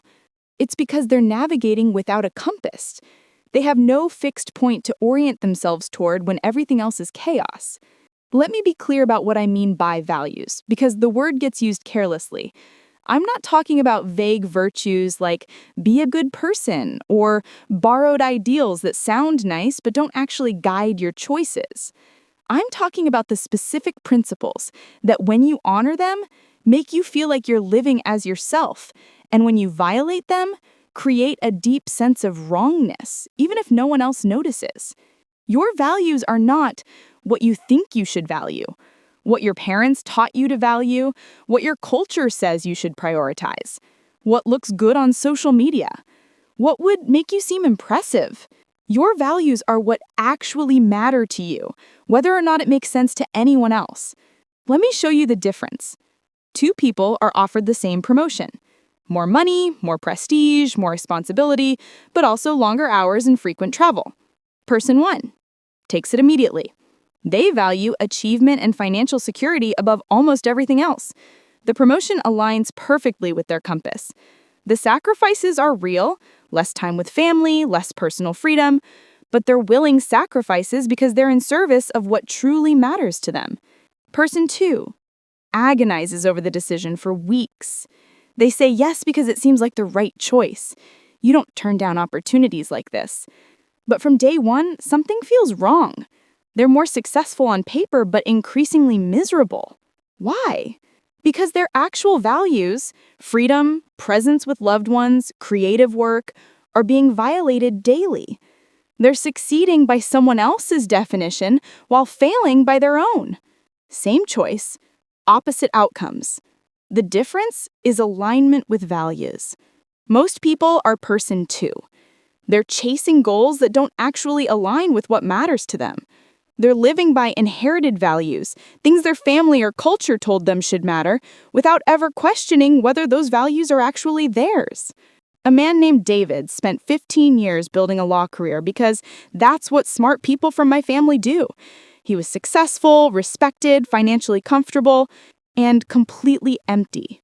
Every morning felt like putting on a costume. Every day felt like living someone else's life. At 37, he finally asked himself, if no one else's opinion mattered, what would I actually want to be doing? The answer came immediately. Teaching, working with kids, making a difference in individual lives rather than winning cases. It took him 2 more years to actually make the change. Fear is real, practical concerns are real. But once he did, he described it as finally exhaling after holding his breath for 15 years. He made less money, he had less prestige, and he felt more himself than he ever had. That's what happens when you align your life with your actual values instead of borrowed ones. Here's the thing about values. They're deeply personal. What matters to you might not matter to someone else, and that's not a problem to fix. There's no universal hierarchy where family is more important than adventure or security is more important than freedom. Your values are yours, and they're valid even if they're unusual. But you have to know what they are, and most people don't. Ask someone, what are your values? And you'll get a list of pleasant abstractions, like family, integrity, health, success. These aren't useless, but they're too vague to guide decisions. Everyone values family in some abstract sense. The question is, when family time conflicts with career advancement, which matters more to you? When comfort conflicts with growth, which wins? When security conflicts with authenticity, what do you choose? Your real values are revealed not in what you say, but in what you actually choose when things conflict. A woman named Lisa believed she valued work-life balance and health, but when she tracked her actual choices for a month, she discovered something uncomfortable. She consistently chose work over sleep, responded to emails during family dinners, skipped workouts to take extra meetings, and felt more energized by professional challenges than by personal relationships. Her stated values and her actual values didn't match. This created constant internal conflict. She felt guilty about her choices but kept making them anyway. Once she acknowledged that she actually valued achievement and contribution over balance, at least in this season of her life, the guilt dissolved. She wasn't failing to live her values, she was living her real values instead of her aspirational ones.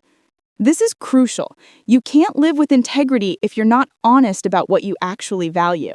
Sometimes your values surprise you. Sometimes they're not what you wish they were. Sometimes they change as you grow. All of that is fine. The work is getting clear about what's true now, not what should be true or what used to be true. Let me tell you about the power of clarity here. When your values are clear and conscious, decision-making becomes dramatically simpler. Not easier. Values often conflict with each other, and choosing still requires courage, but simpler because you have criteria.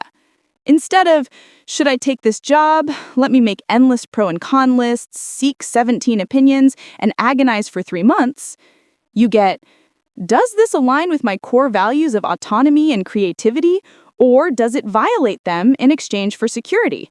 That's the real question. The decision is still hard, but you know what you're actually deciding between. A man named Carlos was offered a job in a different city. More money, better title, exciting company. But it meant moving away from his aging parents, who lived nearby and relied on him. He was stuck, torn, making himself sick with indecision. When he got clear on his values, the decision became obvious. His top values were family and loyalty. Above advancement, above money, above new experiences. Once he saw that clearly, the choice made itself. He turned down the job. Was it the right decision objectively? There's no such thing. Was it right for him? Aligned with what he actually valued? Absolutely. And that alignment brought peace, even though it meant letting go of something attractive. This is what values do. They don't make hard choices easy, but they make them yours. You're not deciding based on what seems logical or what others would choose. You're deciding based on who you are and what matters to you. And that creates a different kind of confidence. Not certainty about outcomes, but certainty about integrity. Here's where most people struggle. They want their values to be compatible. They want to value family and career success and adventure and financial security and creative expression and community service. And when these values conflict, which they inevitably do, they feel like they're failing. But values aren't meant to all be equally prioritized. You have to rank them. When they conflict, which one wins? Think of values like a hierarchy. Your top 3 to 5 are your North Star, the ones you're not willing to violate even when it costs you. Everything below that is negotiable. Nice to honor when possible, but not defining. This is hard work. It requires honesty. It means admitting that maybe you value professional recognition more than you value stability, or that you value personal freedom more than you value deep partnership, or that you value comfort more than you value growth. None of these are wrong. They're just true. And truth is what you need to navigate well. Let me tell you about values in action during crisis. When everything is smooth, you can kind of fake your way through without clear values. But when life gets hard, when you face loss or change or impossible choices, your values are the only thing that can guide you. A woman named Sarah faced this when her company downsized and she lost her job at age 49. She had 2 options: take a similar job that felt safe but soul-crushing, or use her severance to train for a completely different field she'd always been drawn to but seemed impractical. The safe choice made logical sense. She had bills, responsibilities, retirement to think about, but when she checked it against her values, specifically her top 2, which were growth and authenticity, the safe choice felt like death. It violated everything that actually mattered to her. So she took the risk, retrained as a therapist, started over at the bottom, had some financially lean years, and described it as the first time in her adult life that she felt aligned with herself. Would everyone make that choice? No. Should everyone? Absolutely not. But for her, with her values, it was the only choice that made sense. Her compass pointed that direction, and she followed it. This is courage. Not the absence of fear, but action aligned with values despite the fear. I want to address something that comes up often. What if your values conflict with what's expected of you? What if living by your values disappoints people, costs you relationships, makes you seem selfish or strange? This is real. Living by your values is not always popular. People who are living by their values might not understand yours. Your family might have different values. Your culture might pressure you toward values that aren't authentic for you. And yes, honoring your values sometimes means disappointing others. But here's the alternative. Spending your entire life contorting yourself to meet expectations that aren't aligned with who you are, ending up old and full of regret about the life you didn't live because you were too busy living the life others wanted for you. That's a heavy price for approval. I'm not saying you should be reckless or cruel. You can honor your values while still being kind, while still considering others, while still being responsible. But at the end of the day, this is your one life. And the only way to live it without profound regret is to live it according to what actually matters to you. A young man named James had to make this choice at 25. His entire family expected him to take over the family business. It was just assumed, never questioned. But his core value was creative expression, and the business would consume all his time and energy. He knew if he said yes, he'd spend his life resenting them and himself. He said no. It was devastating. His father didn't speak to him for a year. The family felt betrayed. James felt guilty and scared, but he also felt free. He chose his value over their expectation, and over time, most of the relationships healed. And even the ones that didn't, he knew he'd made the right choice for himself. This is the hardest test of values. Are you willing to lose approval to maintain integrity? Let me give you one more piece about values. They're not static. They can evolve as you do. The values that guided you at 20 might not be the ones that matter at 40. That's not failure or inconsistency, that's growth. You're allowed to revisit and revise. What matters is that at any given moment, you're clear about what's true now, and you're living accordingly. Your values are the one thing that makes you navigable in chaos. Everything else shifts. Circumstances, opportunities, other people's needs, your own emotions. But when you have a fixed point, when you know what truly matters, you can make decisions even when nothing is certain. You don't need to know the future. You don't need to have it all figured out. You just need to know your North Star and keep orienting yourself toward it. The storm will come. The waves will obscure everything. But if you know what you value, you'll always know which way to steer. Practical exercise. The values map. This exercise helps you identify your actual values, not the ones you think you should have, and create a practical tool for decision making. Take your time with this. Clarity here changes everything. Part 1. The initial brainstorm. 10 minutes. Write down every value that resonates with you, even slightly. Don't filter or judge yet.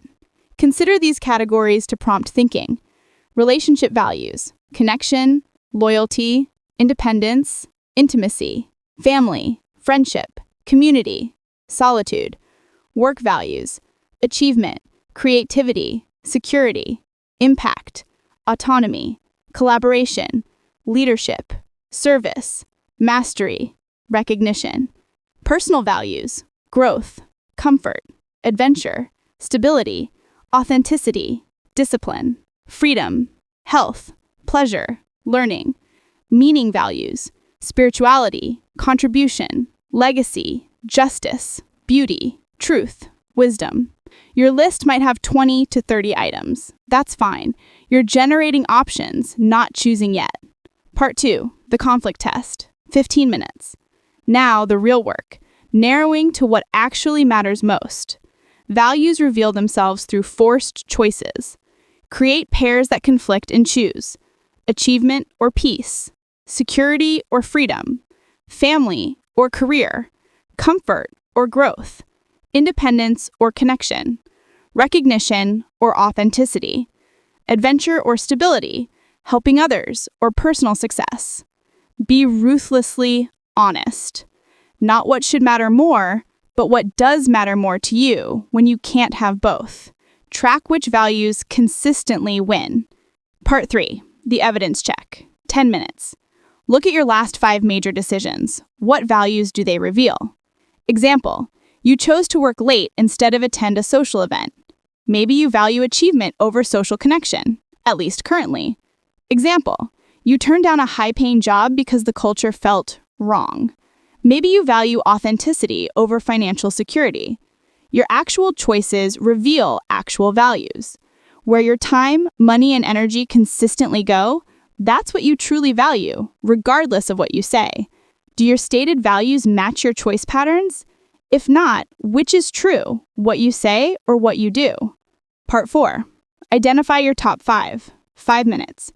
From all this information, identify your 5 core values, the ones that consistently win in conflicts, show up in your actual choices, feel non-negotiable to your sense of self, and guide you even when it's uncomfortable. Write them in order of priority. When they conflict with each other, which wins? Your number 1 value is the one you'd protect even at the cost of violating number 2. Part 5. The clarity statement. 10 minutes. For each of your top 5 values, write 1 clear sentence about what it means to you specifically. Vague values don't guide decisions. Not, I value family, but I value being present and available for my children's daily lives, even when it limits career advancement. Not, I value creativity, but I value work that allows me to generate new ideas and express them, even if it means less security. Your definitions make values actionable. Part 6. The decision filter. Ongoing use. Create your personal decision tool. When facing any significant choice, ask 1. Alignment check. Does this option honor or violate each of my top 5 values? 2. Priority test. If this requires sacrificing one value for another, which one do I protect? 3. Integrity question. 6 months from now, will I feel good about making this choice knowing my values? Write these 3 questions somewhere visible. Use them for every major decision for the next 30 days. Part 7. The monthly review. Once a month, review your values map. Did I make any decisions that violated my stated values? If so, why? Maybe the value isn't actually as important as you thought, or maybe you need stronger boundaries. Did I discover any new values emerging? Values can evolve, that's healthy. Am I living with integrity between what I say matters and what I actually choose? Do I need to adjust my life to better align with my values, or do I need to acknowledge that my values are different than I thought? Advanced practice. The regret projection. When stuck between options, project forward. If I choose option A, what might I regret on my deathbed? If I choose option B, what might I regret? The answer that creates deeper regret shows you which value matters more. You're asking your future self what your present self should prioritize. Remember, your values are yours alone. They don't need to make sense to anyone else. They don't need to be impressive. They just need to be true. And when they're clear, you become navigable to yourself and to others. You know who you are. You know what you stand for. You know how to choose when everything is uncertain. Your North Star is yours to define. Define it clearly, then follow it faithfully. Chapter 8. Protecting your energy. There's a Japanese art form called kintsugi, the practice of repairing broken pottery with gold. When a bowl breaks, instead of throwing it away or hiding the damage, artisans fill the cracks with lacquer mixed with gold dust. The repair becomes part of the bowl's beauty, its history made visible and honored. But here's what people don't often mention about kintsugi.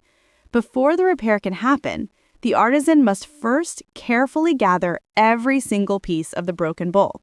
And then, this is crucial, they must decide which pieces are worth keeping and which are too damaged, too small, or too dangerous to include in the reconstruction. Not every broken piece makes it into the final bowl. Your energy works the same way. You have a finite amount and it regenerates slowly. What you do with it, who you give it to, what activities consume it, these aren't trivial choices. They're the architecture of your life. And most people are giving their energy to things and people that aren't worth the cost, then wondering why they're perpetually depleted. Let me be direct. You cannot be stable, cannot be present, cannot show up powerfully for what matters if you're running on empty.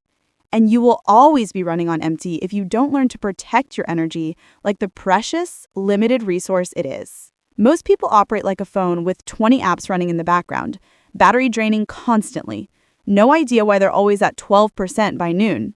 They're accessible to everyone, available for everything, saying yes to every request, absorbing every crisis, carrying every burden, and treating their own needs as optional. This isn't generosity, it's self-destruction. A woman named Maya discovered this at 33 when she ended up in the emergency room with what the doctors called exhaustion. Not exhaustion from working too hard at one thing, but exhaustion from being everything to everyone. She was the friend everyone called in crisis, the daughter who managed her parents' problems, the employee who took on extra projects, the neighbor who helped with everything, the person who never said no. She thought this made her a good person. It made her a depleted person. In the hospital, she had a stark realization. She'd been giving so much energy to so many people and things that there was nothing left for her own life. She had no hobbies because she had no time. She had no peace because she had no boundaries. She had no stability because she was constantly being pulled in directions that weren't hers. Her body forced what her mind wouldn't choose. A complete stop. This is where many people end up eventually. Crisis forces the conversation they've been avoiding. But you don't have to wait for collapse.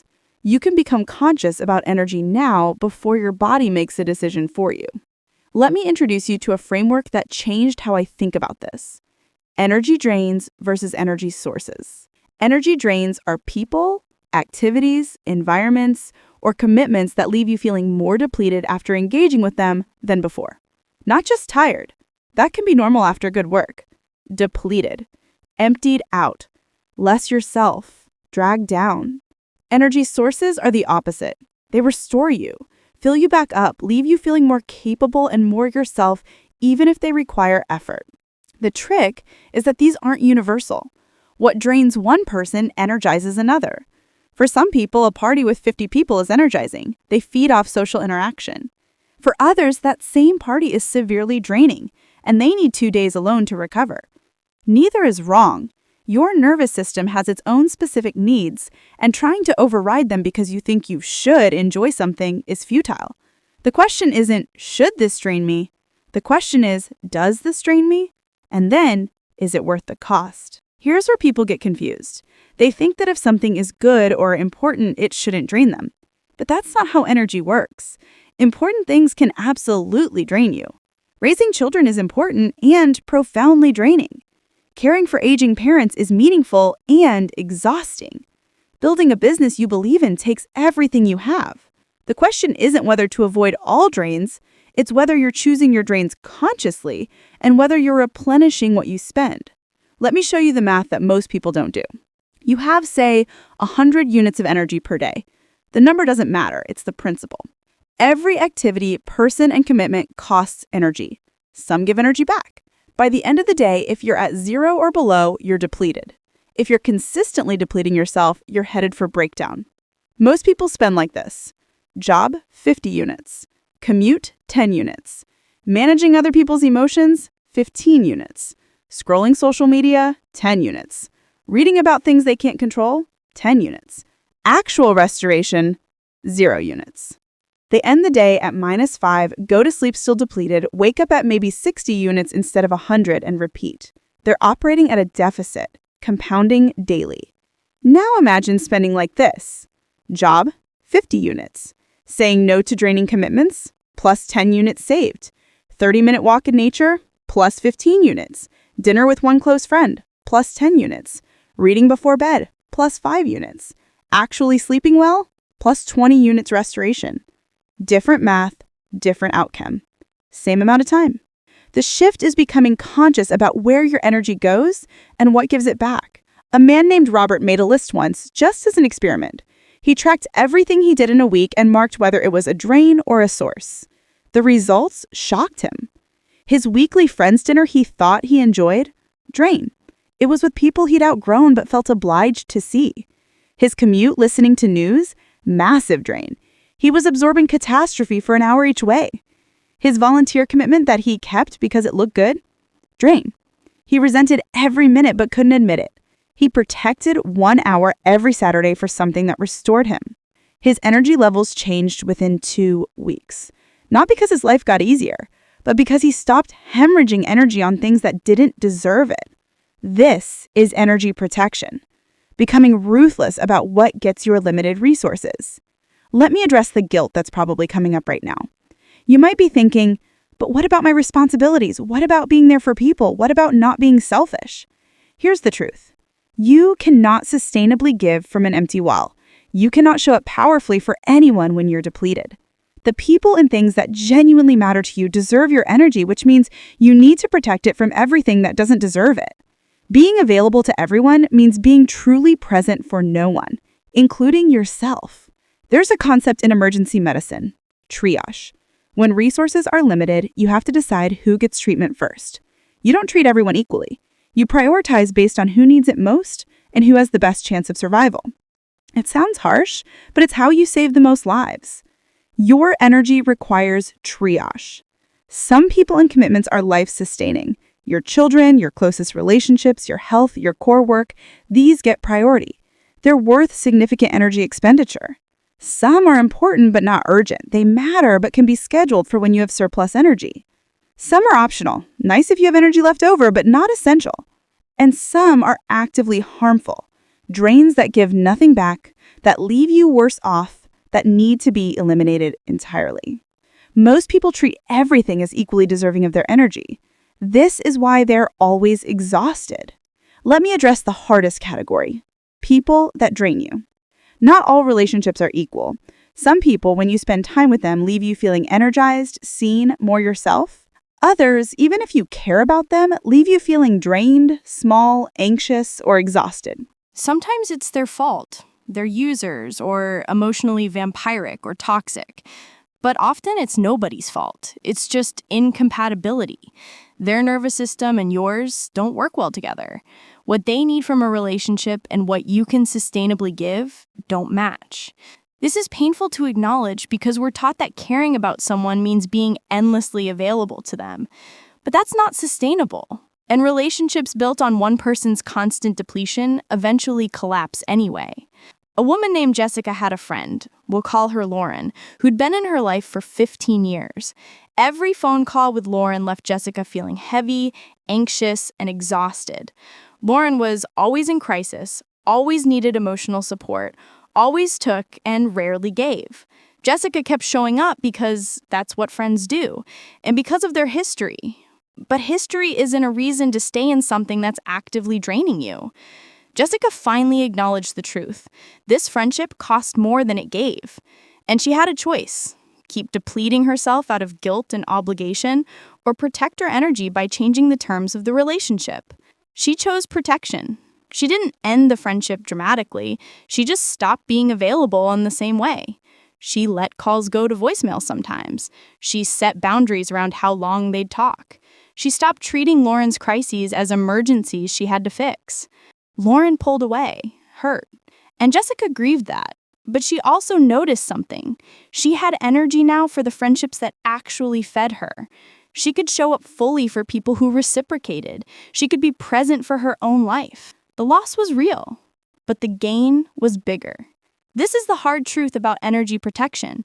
Sometimes it requires disappointing people. Sometimes it means choosing yourself when others want you to choose them. Sometimes it means letting relationships evolve or end because they're not sustainable anymore. And yes, people will call you selfish. People who benefited from your endless availability will be upset when you're no longer available in the same way. That's not a sign you're doing something wrong. It's a sign you're finally doing something right. Strategic withdrawal is not the same as not caring. It's caring about the right things in the right proportion. Let me give you another category that drains energy invisibly: environments. Physical spaces affect your nervous system whether you realize it or not. Some environments leave you feeling calm and clear. Others create low-level activation that drain you constantly. A cluttered space drains energy. Your brain is processing visual stimuli constantly, even when you're not conscious of it. A noisy environment drains energy. Your nervous system is perpetually alert, monitoring for threats. A place that doesn't feel like yours drains energy. You can't fully relax when you don't feel ownership of your space. And yet many people accept draining environments as unchangeable. They don't realize that rearranging a room, adding plants, changing lighting, or creating one space that feels truly theirs could change their energy levels significantly. You spend a third of your life sleeping and another third in your home. If those environments drain you, you're operating at a deficit before you even start your day. The same applies to digital environments, your phone, your social media feeds, your email inbox. These are environments you inhabit for hours daily. If they're chaotic, overwhelming, or filled with content that depletes you, they're siphoning your energy constantly. Protecting energy means curating environments, physical and digital, that support you rather than drain you. Here's the practice I want you to develop: energy awareness. Most people are completely unconscious about what drains and restores them. They move through life reacting, never noticing patterns, never making conscious choices. Energy awareness means paying attention. After this conversation, do I feel lighter or heavier?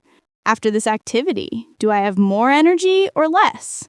In this environment, do I feel calm or activated? With this person, do I feel more myself or less?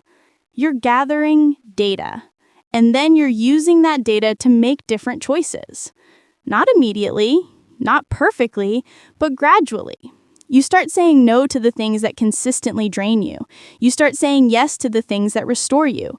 You start treating your energy as a resource to be managed rather than an infinite supply to be spent carelessly. The people who remain stable through chaos aren't superhuman. They've just gotten very good at protecting their energy. They know their limits, they know what depletes them, they know what restores them, and they organize their lives accordingly. You can do the same, starting today. Starting with one choice. What's one thing that drains your energy that you're going to give less of yourself to this week? Just one thing. That's how protection starts. Not every broken piece needs to make it into your bowl. Choose carefully what you're willing to carry. Choose consciously where your golden repair goes. Your energy is yours to protect. No one else will do it for you. Identify your top 3 energy sources. What consistently restores you most? How much time are you currently giving these sources? Are you treating these as luxuries or necessities? Notice the gaps. Where are you spending time on drains without scheduling restoration afterward? What restored you that surprised you? What drains you that you thought should energize you? Day 5, the strategic plan. Based on your data, make 3 specific commitments for the next 30 days. Commitment 1, eliminate or reduce one drain. Choose one drain that's optional or negotiable. Decide, can I eliminate it entirely? Quit the committee, end the subscription, stop the habit? Can I reduce frequency, once monthly instead of weekly? Can I set a time limit, 30 minutes maximum instead of open-ended? Can I delegate it? Someone else handles this. Right. For the next 30 days, I will, specific action, regarding specific drain. Commitment 2, protect one energy source. Choose one thing that restores you and make it non-negotiable. Schedule it like you'd schedule an important meeting. Not, I'll try to read more, but every Tuesday and Thursday, 8 to 8:30 p.m., I will read. This time is protected. Right. For the next 30 days, I will protect specific time for specific restoration activity. Commitment 3, create one boundary. Identify one area where you're too available, too accommodating, or too willing to absorb others' energy. Create a specific boundary. Examples: I will not check work email after 7 p.m. I will let calls from specific person go to voicemail and call back when I have energy. I will leave social events when I'm ready, not when others are ready. I will say no to requests that don't align with my priorities without over-explaining. Right. For the next 30 days, my boundary is specific boundary. Days 6 to 7, The practice begins. Start implementing your 3 commitments immediately. Notice what happens. What resistance comes up? How do others react? How does your energy level change? What guilt or fear surfaces? The weekly review. Repeat every Sunday for 4 weeks. Assessment. 1. Did I honor my 3 commitments this week? If not, what got in the way? 2. What's my average energy level compared to week 1? 3. What surprised me about protecting my energy? 4. What pushback did I receive and how did I handle it? Adjustment. Do any commitments need to be modified to be more realistic? Is there a new drain I need to address? Is there a new source I've discovered that I want to protect? Advanced practice. The energy audit for relationships. After your first month of general energy tracking, spend 1 week focusing specifically on relationships. For each significant person in your life, track time spent together in person, phone, or text, your energy level before the interaction, your energy level after the interaction, and the net impact over time. Then ask honestly, which relationships consistently restore me? Which relationships consistently drain me? Which draining relationships are non-negotiable, children, aging parents, and require more restoration to balance? Which draining relationships are optional and need boundaries or reduced contact? This isn't about judging people as good or bad. It's about acknowledging compatibility and sustainability. Some people are wonderful but not compatible with your nervous system. That's okay. You can care about them from a distance that doesn't deplete you. The long practice. Make energy tracking a regular habit. Just like you check your bank balance to manage money, check your energy balance to manage this more precious resource. Every month, ask yourself, am I living sustainably or am I depleting myself? Where am I giving energy that doesn't deserve it? Where am I withholding energy that does deserve it? What needs to change? Remember, you're not infinite. You're human, with human limits. Protecting your energy isn't selfish. It's a prerequisite for showing up powerfully for what actually matters. You can't pour from an empty cup. Stop letting everything and everyone drink from yours. Chapter 9. Building Rituals of Stability. There's a monastery in Tibet where monks have practiced the same morning ritual for 800 years. They wake at 4 a.m., sit in meditation for exactly 1 hour, chant specific prayers, drink buttered tea prepared in the same way it's been prepared for centuries, then begin their day. When asked why they maintain such rigid structure, one monk said something remarkable. The ritual is not the point. The ritual creates the container, and in that container, we are free. Most people hear ritual and think restriction. They imagine rigidity, monotony, the death of spontaneity. But they have it backward. Rituals don't constrain you. They anchor you. And when you're anchored, you can weather any storm without being swept away. Let me show you what I mean. Think about the most chaotic, destabilizing periods of your life. Maybe a loss, a major transition, a crisis, a period of intense uncertainty. What helped, if anything? For most people, it was small, repeated actions. Making coffee the same way every morning, walking the same route, calling the same person at the same time, writing in a journal, going to bed at a consistent hour. These weren't solutions to the problem. They were anchors in the chaos. When everything external is unpredictable, ritual creates internal predictability. And your nervous system needs predictability the way your body needs oxygen. Here's what happens neurologically. Your brain is constantly scanning for threats. When life is chaotic and unpredictable, your threat detection system stays activated. You're in a chronic state of low-level alarm, which is exhausting and destabilizing. But when you introduce predictable patterns, rituals that happen the same way at the same time, you give your brain evidence that not everything is chaos. Some things are stable. Some things you can count on. This allows your nervous system to relax, even slightly. And that slight relaxation is the difference between constant overwhelm and manageable stress. A woman named Rachel learned this during her divorce. The first month was chaos, moving out, legal negotiations, emotional devastation, nothing familiar or stable. She felt like she was disintegrating. Every day was different, every night was insomnia, every morning was waking up to fresh grief. A therapist suggested one thing: create one ritual. just one predictable thing you do every single day, no matter what else is falling apart. Rachel chose mornings. Every morning, no matter how little she'd slept or how terrible she felt, she would make the same tea, sit in the same chair, write 3 pages in a journal, then take a shower. That was it. 20 minutes, same sequence every day. It sounds absurdly simple, but within a week, she noticed something. Those 20 minutes became a kind of island. Everything else could be chaos, but during that ritual, she knew what was happening. She knew what came next. Her nervous system could settle just for that window. And from that settled place, she could face the day. Not easily, but possible. The ritual didn't fix anything, but it gave her a foothold when everything else was slipping. This is the power of ritual. It creates psychological safety in the midst of uncertainty. Let me be clear about what I mean by ritual, because the word carries baggage.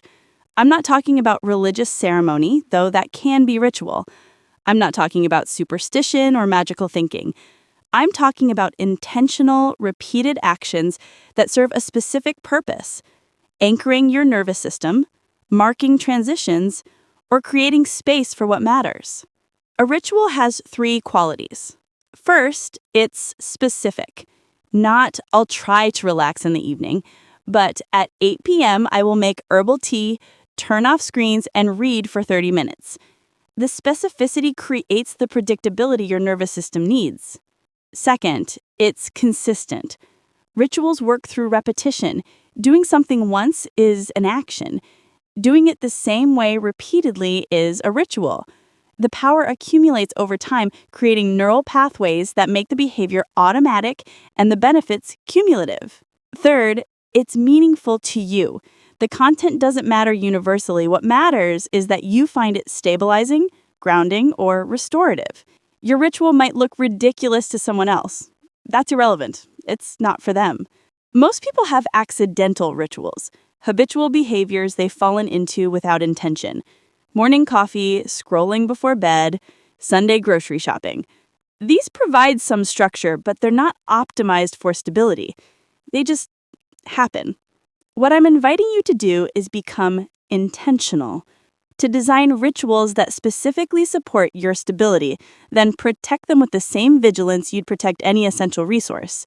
Let me show you the 3 types of rituals that matter most.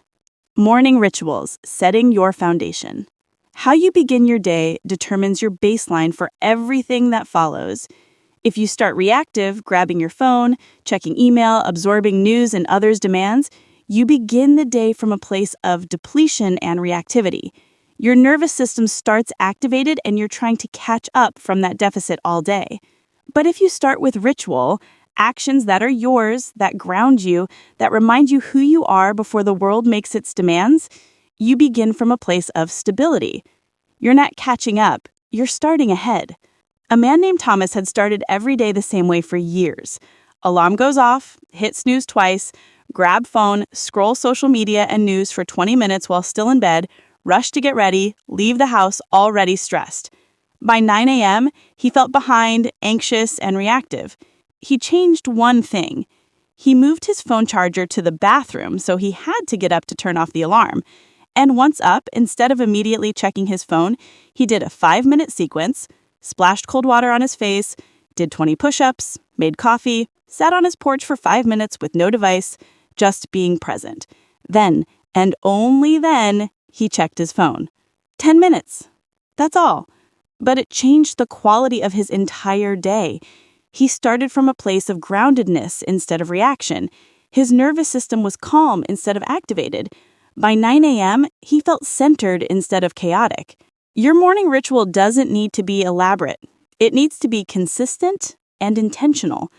It's the rudder that steers your day. Transition rituals, marking the shifts. Modern life is full of jarring transitions that we move through without acknowledgement.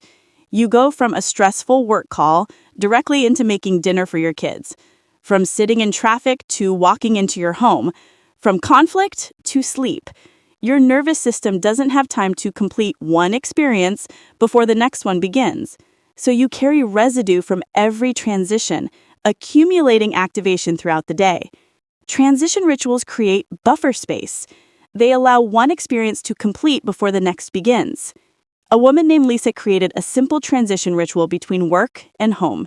She'd sit in her car for 3 minutes before going inside, not checking her phone, not thinking about work or home, just breathing and consciously releasing the day. Work is done. I'm transitioning. Now I'm present for my family. 3 minutes. But those 3 minutes meant she walked into her house as herself, not as a stressed extension of her workday. Her family noticed the difference immediately. She was present instead of distracted, calm instead of irritable. Transition rituals can be tiny. Washing your hands with intention after work, changing clothes as a signal that work mode is over, taking 3 deep breaths before entering a meeting, saying a phrase that marks the shift. The content matters less than the intention. You're creating a clean break, allowing your nervous system to shift gears consciously. Evening rituals, creating closure. Most people end their day the way they started, reactive and scattered, scrolling until exhaustion, working until they can't more, collapsing into bed with their mind still racing. They wonder why they can't sleep, why they wake up already tired. Evening rituals create closure. They signal to your nervous system, the day is complete, you can rest now. Everything urgent has been handled or acknowledged. It's safe to let go. A man named David struggled with insomnia for years. His mind would race every night, replaying the day, worrying about tomorrow, thinking of things he forgot. He'd lie there hours, exhausted but unable to settle. He created an evening ritual that changed everything. At 9 p.m., he'd spend 10 minutes doing what he called closing the loops. He'd write down 3 things that happened today, acknowledgement, 2 things that are still open but don't need to be solved tonight, permission to rest, 1 thing he was looking forward to tomorrow, positive direction. Then he'd do a physical ritual, put his phone in another room, brush his teeth, spend 5 minutes stretching, get in bed at the same time every night. The ritual told his nervous system, the day is handled. You did what you could. Now it's time to rest. Within 2 weeks, his insomnia improved dramatically, not because his life got less stressful, but because he'd created a ritual that allowed his nervous system to transition into rest. Your evening ritual is your off-ramp from the day. Without it, you stay in motion even when you're supposedly resting. Now, let me address the resistance that always comes up. I don't have time for rituals. My life is too chaotic. This only works for people with stable schedules. This is backwards. Rituals aren't for people who already have stability. Rituals create stability when everything else is chaos. You don't need an hour, you need 5 minutes. You don't need perfect consistency, you need enough consistency that your nervous system recognizes the pattern. You don't need elaborate ceremonies, you need simple, repeatable actions that anchor you. The people who most need rituals are the ones who think they don't have time for them, because those are the people who are drowning in chaos, spending all their energy reacting instead of creating any foundation. 5 minutes of intentional ritual is more stabilizing than an hour of reactive chaos. The math seems wrong, but neurologically, it's not. Predictability has outsized impact on nervous system regulation. A young mother named Sarah insisted she had no time for rituals. She had 3 kids under 5, worked part-time, was constantly overwhelmed. I can barely shower consistently, she said. I'm not doing some elaborate morning routine. Fair, so we found 5 minutes. Just 5. Every morning, before anyone else woke up, she'd sit with a cup of coffee for 5 uninterrupted minutes. Not checking her phone, not planning the day, just sitting, drinking coffee, being present with herself. That was the entire ritual. 5 minutes. And it became the most important 5 minutes of her day because in those 5 minutes, she reconnected with herself before giving herself to everyone else. She started from a place of presence instead of depletion. The rest of her day was still chaotic, still demanding, still exhausting. But she had 5 minutes where she was anchored, and that made the chaos manageable. This is what people don't understand. The ritual doesn't need to fix everything. It just needs to anchor you long enough to remember you exist underneath all the demands. Let me talk about the difference between ritual and routine because people confuse them. Routine is automatic behavior that creates efficiency. You brush your teeth the same way every night because it's efficient, not because it's meaningful. Routines are practical. Ritual is intentional behavior that creates meaning or stability. You might brush your teeth as part of a ritual, but the ritual includes awareness, intention, a sense of completing something important. Rituals are psychological. You can turn routine into ritual by adding intention. The action might look the same from the outside, but the internal experience is completely different. Making coffee can be routine. Grab, pour, drink, move on. Or it can be ritual. Feel the weight of the mug, notice the smell, take 3 conscious sips before doing anything else. Mark this as a moment of beginning. Same action, different impact. This is important because it means you don't need to add things to your life to create ritual. You can transform things you're already doing by bringing intention to them. One more thing about rituals, they're personal. What grounds one person might agitate another. Some people find morning meditation stabilizing. Others find it torturous and would rather move their body. Some people need quiet to transition. Others need music. Some need solitude. Others need connection. The content doesn't matter. What matters is that the ritual signals to your nervous system that you're safe, creates predictability in your day, helps you transition between modes, reconnects you with yourself, provides something you can count on when everything else is uncertain. You're not trying to copy someone else's ritual. You're designing one that works for your specific nervous system, your specific life, your specific needs. Here's what happens when you build rituals and protect them. You create islands of stability in a sea of chaos. And from those islands, you can navigate everything else. You stop being purely reactive. You stop feeling like life is just happening to you. You have anchors, and anchors give you agency. The world will stay chaotic. That's not changing. But you can create structure within the chaos. You can build containers that hold you when everything else is falling apart. The monks were right. The ritual creates the container. And in that container, you're free. Practical exercise. The personal stability ritual. This exercise helps you design and commit to one non-negotiable daily ritual, your anchor practice. Start with 1. Master it, then add more if needed. Step 1. Identify your critical window. 5 minutes. Which transition point in your day most needs stability? Choose 1. Morning launch. The first 15 to 30 minutes after waking sets your baseline for the entire day. Midday reset. A moment during the day when you typically crash or scatter offers recalibration. Evening wind down. The 30 to 60 minutes before bed creates closure and prepares for rest. Work transition. The moment between work and personal life prevents bleed and allows mode switching. Ask yourself which window, if stabilized with ritual, would have the biggest impact on my overall stability. That's your starting point. Don't try to create rituals for every transition yet. Master one first. Step 2. Design your ritual components. Your ritual needs 3 to 5 specific actions done in the same sequence every time. Choose from these categories. Physical grounding.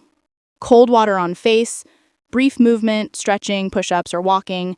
Conscious breathing, specific count or pattern. Pressure points, feet on the ground, back against a wall. Mental clearing.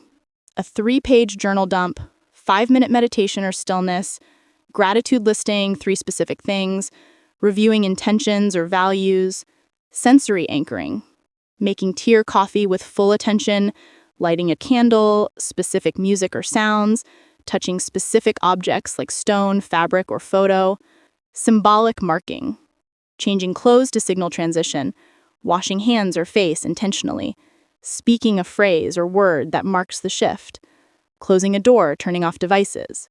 Choose 3 to 5 actions that feel natural to you, not borrowed from what should work, can be done in the same location at the same time, take 5 to 30 minutes total, start shorter rather than longer, require no one else's cooperation, and are possible even on chaotic days, no perfect conditions needed. Write your ritual sequence specifically. Example, morning ritual. 1. Alarm at 6 a.m., feet on floor immediately, no snooze. 2. Splash cold water on face, 30 seconds. 3. Make coffee using the French press, full attention on the process, 5 minutes. 4. Sit on porch with coffee, no phone, just being present, 10 minutes. 5. Write 3 things: what I'm grateful for, what needs attention today, and 1 intention, 5 minutes. Total, 20 minutes, same sequence every time. Step 3. Remove the obstacles, 5 minutes. Identify what typically prevents you from following through. Time. I don't have time. Set alarm 20 minutes earlier or replace 20 minutes of scrolling. Interruptions. My kids, partner, phone interrupt. Announce your ritual time, turn phone off, close door. Forgetting. I forget to do it. Set multiple reminders, link it to existing habit, after coffee, before shower. Motivation. Some days I don't feel like doing it. Rituals happen regardless of feelings. That's what makes them powerful. For each obstacle, write your specific solution. When obstacle happens, I will specific action to overcome it. Example, when my kids wake up early and interrupt my ritual, I will do a shortened 5-minute version in the bathroom with the door locked, rather than skip it entirely. Step 5, the 30-day commitment. Write this sentence and sign it. For the next 30 days, I commit to my morning, midday, or evening ritual of specific actions at specific time. This is non-negotiable, even on chaotic days. This is how I anchor myself. Signature, date. Put this somewhere visible. This isn't motivational. It's a contract with yourself. Step 5, track without judgment. Daily for 30 days. Create a simple tracking sheet. Each day mark, did I do my ritual? Yes, shortened version. No. If no, what prevented it? 1 sentence, no shame. Energy level after, 1 to 10. 1 word describing how I feel. Grounded, scattered, calm, anxious, present, etc. You're gathering data, not judging yourself. Even if you miss days, keep tracking. The awareness itself creates change. The weekly check-in. Every Sunday, review your week. 1. How many days did I complete my ritual? /7. 2. On days I did it, what was different about my day? 3. On days I didn't, what pattern do I notice? Always Tuesdays, when I sleep poorly, when stressed? 4. Does this ritual still feel right, or does it need adjustment? 5. What's my commitment for next week? Adjustments you might need. If you're skipping often, ritual might be too long or complicated. Simplify to 5 minutes with 2 to 3 actions max. If it feels boring or meaningless, content might not match your needs. Try different actions until something resonates. If it's working beautifully, protect it fiercely. Tell people about your ritual time. Set boundaries. This is now essential infrastructure, not optional luxury. After 30 days, the expansion decision. If your ritual is established and serving you, consider option A. Keep just this one ritual and master it for another 30 days. Depth over breadth. Option B. Add one more ritual at a different transition point. Now you have 2 anchors. Option C. Invite others into your ritual. Family breakfast ritual, bedtime ritual with kids, weekly ritual with partner. Shared rituals create collective stability. Advanced practice. The emergency micro-ritual. For days when your full ritual isn't possible, have a 60-second version. 3 deep breaths, plus 1 grounding phrase, plus 1 physical anchor, feet on ground, hand on heart, equals your essence ritual in emergency form. Even this tiny version sends the signal, I am anchoring myself. I have not disappeared into chaos. Remember, rituals work through repetition, not perfection. Missing days doesn't ruin the ritual. Just return to it. The ritual serves you, you don't serve the ritual. Adjust as needed. This is not about discipline or willpower. It's about creating neural pathways of stability. After 30 days, your nervous system will start to crave this ritual. That's when you know it's working. The chaos is not going away, but you're building something that doesn't move when the wind picks up. That's your ritual. That's your anchor. protect it. Chapter 10. Living from your core. There's a documentary about trees that shows something most people never see. When a storm hits a forest, the camera focuses on a massive oak that's been standing for 300 years. The wind is ferocious, branches whip violently, leaves tear away, smaller trees nearby snap and fall, but the oak stays rooted. It bends, it sways, it loses some branches, but it doesn't fall. The filmmaker asks the arborist, what makes the difference? Why does this tree survive when others don't? The arborist points down, beneath the visible surface. The root system. This tree has been growing roots deeper and wider for 3 centuries. The storm is temporary. The roots are permanent. The tree doesn't resist the storm. It stays connected to what holds it, and the storm passes over it. You are that tree. And everything I've taught you in this book has been about growing roots. The pause muscle, the noise filter, the emotional thermostat, reclaiming your center, mental clarity, breaking panic loops, your values as compass, protecting your energy, building rituals. These aren't separate techniques. They're interconnected systems that, together, create a root structure deep enough to hold you when the storms come. And the storms will come. Not someday, not maybe, they will come. Loss will come. Uncertainty will come. Chaos will come. Moments when everything you thought was solid turns out to be temporary. Moments when the ground itself seems to shake. This is not pessimism. This is reality. And the question has never been whether you'll face storms. The question is whether you'll have roots deep enough to stay standing when they arrive. Living from your core means this. No matter what happens around you, you remain connected to the essential truth of who you are. Not who you are supposed to be, not who you were, not who you're trying to become. Who you are, right now, beneath all the noise and performance and adaptation. Let me be honest with you about what this looks like in practice, because it's not what most people imagine. Living from your core doesn't mean you're never afraid. It means you feel the fear fully and act anyway, guided by your values rather than controlled by the fear. Living from your core doesn't mean you're never overwhelmed. It means you recognize overwhelm when it arrives, use your tools to regulate it, and don't let it sweep you into decisions you'll regret. Living from your core doesn't mean nothing bothers you. It means you know the difference between what deserves your energy and what doesn't, and you protect that boundary fiercely. Living from your core doesn't mean you've transcended being human. It means you've accepted being human with all the mess and limitation and imperfection that entails, and you've built a structure that can hold that humanity without collapsing. You're not trying to become unshakable. You're learning to return to center after being shaken. A man named Thomas lived this in a year that should have destroyed him. His wife was diagnosed with cancer, his company downsized, and he lost his job. His father died suddenly, his teenage daughter spiraled into crisis. Any one of these would be devastating. All 4 at once should have been impossible to navigate. And there were moments, many moments, when he felt like he was drowning, when the fear was overwhelming, when the exhaustion was total, when he didn't know if he could take one more thing. But here's what was different. He had roots.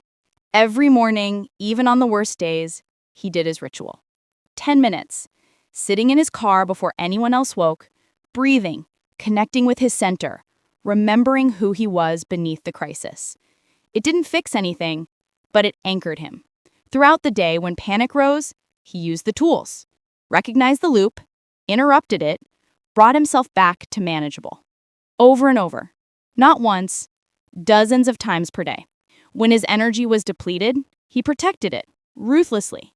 He said no to things that didn't matter, even when people were disappointed. He let go of obligations that weren't his. He gave himself permission to not be everything to everyone. When decisions came, he consulted his values. His North Star was clear: family and presence. Everything else was negotiable. So when opportunities arose that would take him away from his wife during treatment, he declined them without agonizing. The values made the choice obvious. He used every single thing you've learned in this book. Not perfectly, not without struggle, but consistently enough that he navigated the year without falling apart, without losing himself, without creating additional damage through reactive choices. A year later, when the dust had settled, his wife in remission, his daughter stabilized, new work found. Someone asked him how he'd survived it. He said something I'll never forget. "I didn't survive because I'm strong. I survived because I had practices that were stronger than the storm." This is what I mean by living from your core. It's not about being invulnerable. It's about having a root system that holds you when everything else is chaos. Let me address something that might be coming up for you as we reach the end of this journey together: the gap between understanding and embodiment. You understand everything I've taught you now. You know about the pause muscle and the noise filter and emotional regulation and values and energy protection and rituals. You intellectually grasp all of it. But understanding is not the same as living it. There will be a gap, possibly a significant one, between knowing these principles and actually using them when life gets hard. This is normal. This is not failure. This is the nature of transformation. You don't read a book about fitness and immediately have a strong body. You have to practice. You have to fail. You have to return to the practice over and over until the movements become natural, until the strength builds, until the body changes. Inner stability works the same way. You're building psychological muscles that have atrophied or never developed. They will feel awkward at first. You will forget to use them. You will use them wrong. You will get knocked over and have to start again. This is the work, not the reading, the practicing, the failing, the returning, over and over for the rest of your life. Because here's the truth. Inner stability is not a destination you reach. It's a practice you maintain. You will never be done. You will never arrive at a place where storms don't affect you, where you never lose your center, where stability is automatic and effortless. That's not how humans work. But you can become someone who knows how to return. Someone who has tools. Someone who, when knocked off balance, knows exactly how to find their footing again. Someone whose root system gets deeper and wider with every storm they survive. And over time, not days, not weeks, but months and years, you'll notice something. The storms still come, but they move you less. You recover faster. You don't lose yourself as completely. The gaps between chaos and stability get shorter. Not because you've eliminated the chaos, because you've strengthened your core. Let me tell you what the people in your life will notice. Because they'll notice before you do.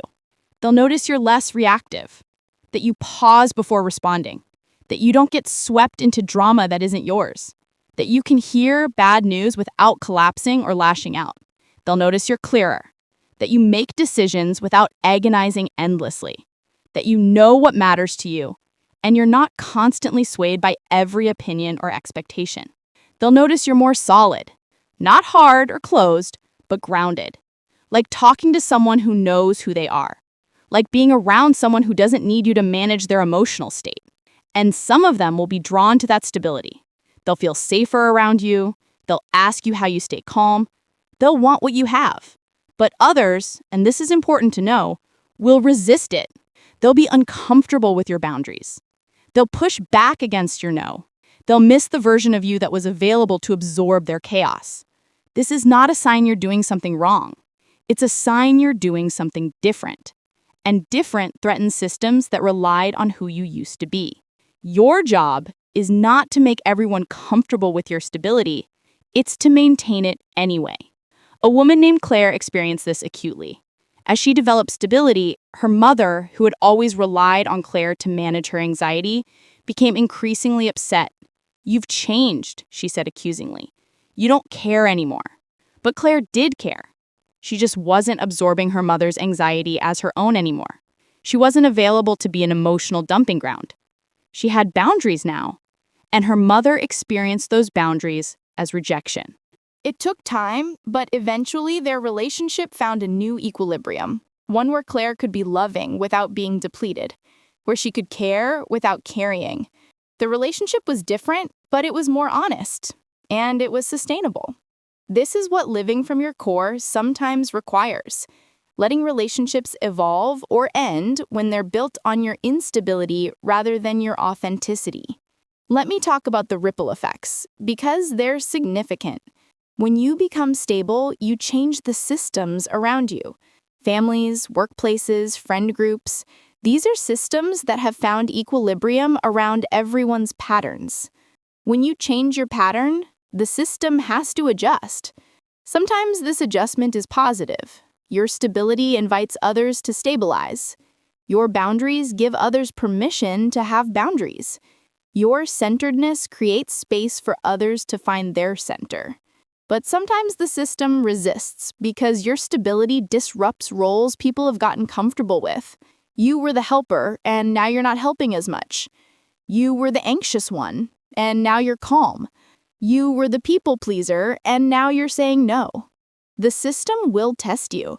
People will push to see if your changes are real or temporary.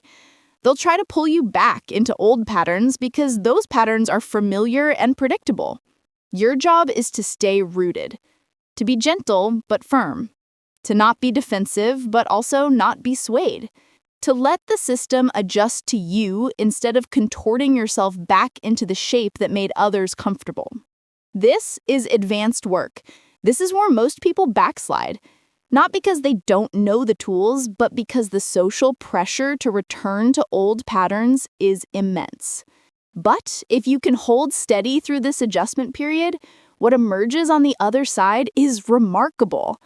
Relationships that are based on your actual self, not your performance. Systems that support stability rather than require instability. A life that reflects who you actually are. This is what living from your core creates. Not perfection, not the absence of challenge, but authenticity. And authenticity, even when it's messy, is always more sustainable than performance. Let me give you the long view, because this matters. You're not building stability for today or this week or this crisis. You're building it for your entire life, for every storm that's coming, for the person you'll be at 60, at 70, at 80, for the legacy you'll leave, not in achievements or possessions, but in the quality of presence you brought to your relationships and your own experience. People at the end of their lives rarely regret not working harder or achieving more or impressing more people. They regret not being more present, not being more themselves, not having the courage to live authentically, not cultivating the inner resources that would have let them navigate life with more grace. You're doing that work now, while there's still time, while you still have decades to benefit from it, while you can still shape the trajectory of your entire life. This is not a small thing. This is the most important work you can do. Because here's what I've observed over years of watching people develop inner stability. It changes everything. Not all at once, not dramatically, but gradually, steadily, profoundly. You stop making decisions from fear and start making them from values. You stop reacting to every stimulus and start responding consciously. You stop losing yourself in others' needs and start knowing where you end and they begin. You stop being buffeted by every change and start having a stable base from which to adapt. You become the oak tree, rooted, flexible enough to bend but strong enough to stay standing. Able to weather storms because you're connected to something deeper than the surface chaos.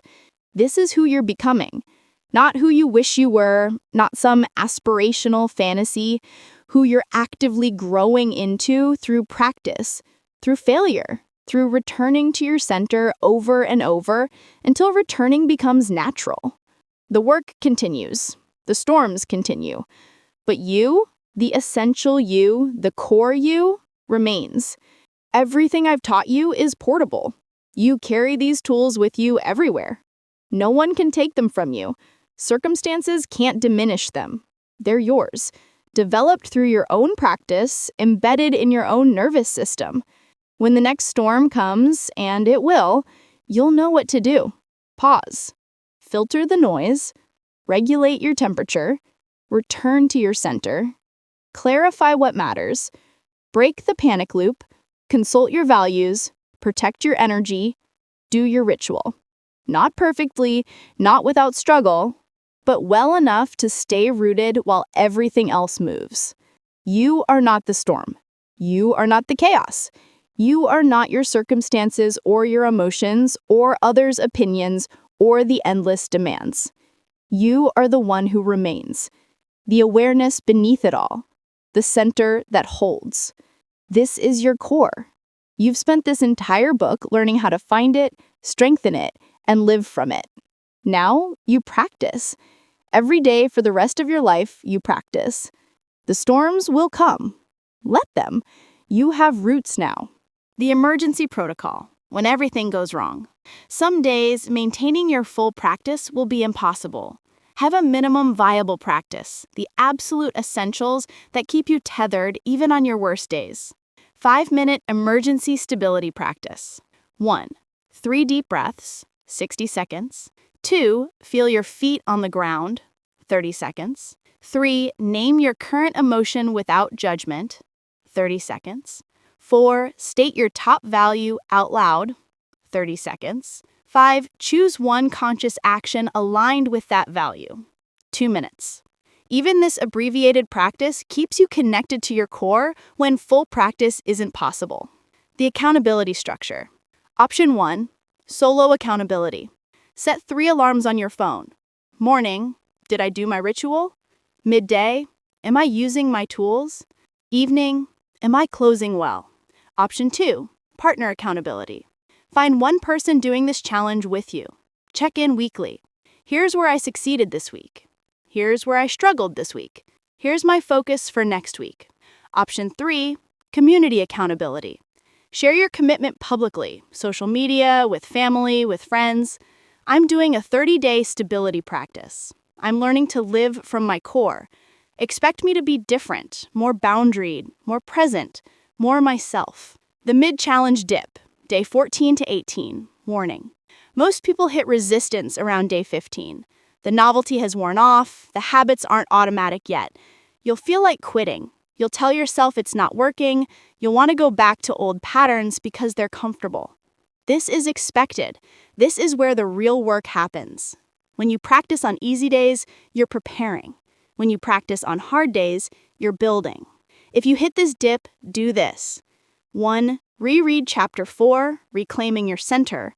2. Simplify your practice to just rituals and one other principle for 3 days. 3. Remind yourself transformation is uncomfortable before it's natural. 4. Don't quit on a hard day. Revisit the decision on a good day. After 30 days, the integration assessment. You've completed the challenge. Now what? Answer honestly. What's different? How do I respond to stress now versus 30 days ago? What situations no longer destabilize me the way they used to?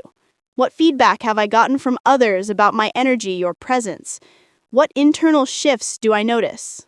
What's working? Which practices feel essential now? Which principles have become natural? What will I absolutely continue? What needs refinement? What didn't work for my specific life? What needs to be adapted? What did I force that doesn't fit? The long-term commitment. After 30 days, you choose. Path A. Maintain your core practices, rituals, values check-ins, regulation tools, daily for another 90 days to fully embed them. Path B. Do a monthly stability intensive, 7 days per month where you practice all 10 principles rigorously, with lighter maintenance the rest of the time. Path C.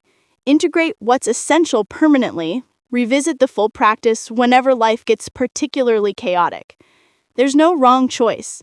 The question is, what's sustainable for you long term? Remember, you're not trying to be perfect at this. You're trying to be consistent enough that the practices reshape your nervous system over time. Every time you pause instead of react, you're building the pause muscle. Every time you filter noise, you're teaching your attention what deserves it. Every time you regulate emotion, you're expanding your tolerance for intensity. Every time you return to center, you're deepening the pathway home.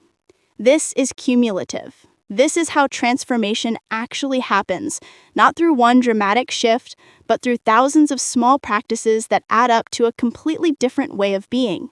You have everything you need. The tools are in your hands. The path is clear. Now you walk it, one day at a time, one practice at a time, one return to center at a time. Your core is waiting. Go live from it. Conclusion: The unshakable you. You've reached the end of this book, but not the end of the work. In fact, the work is just beginning. Not because you haven't learned enough, but because understanding principles and living them are two entirely different things. You now know how to build inner stability. You have the architecture. You understand the pause muscle, the noise filter, the emotional thermostat. You know how to reclaim your center, achieve mental clarity, and break panic loops. You understand your values as compass, energy protection, and the power of ritual.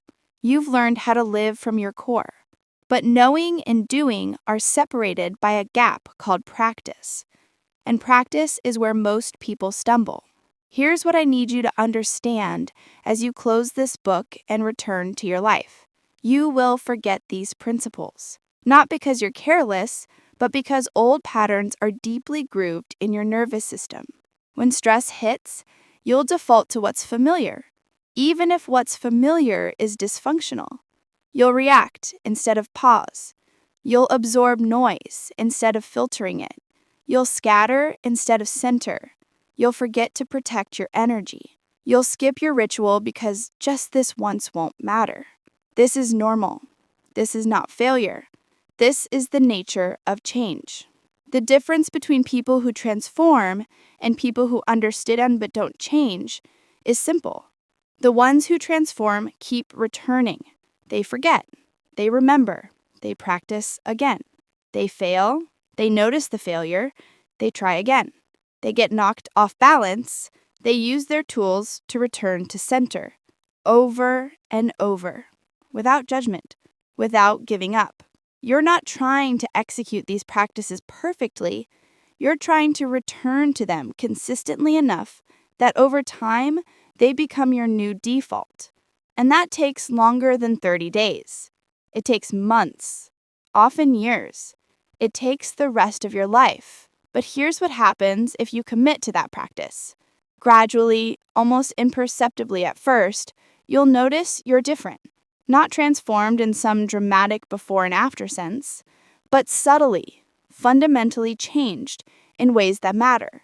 You'll be in a situation that would have completely destabilized you 6 months ago, and you'll notice you're still breathing, still thinking, still making choices instead of just reacting. The situation is still hard, but you're not falling apart. You're handling it. You'll face a decision that would have sent you into weeks of agonizing, and you'll consult your values, make the choice in an hour, and move forward without endless second guessing. You'll be around someone who's drowning in anxiety, and you'll notice you're not absorbing it. You can be compassionate without being consumed. You can care without carrying. You'll have a day where everything goes wrong, and you'll do your ritual anyway. And in those 10 minutes, you'll remember yourself. You'll reconnect with your core, and you'll face the rest of the day from a place of groundedness instead of panic. These moments, these small, undramatic moments, are what transformation actually looks like. Not a single breakthrough, but 1,000 tiny shifts that accumulate into a completely different way of moving through the world.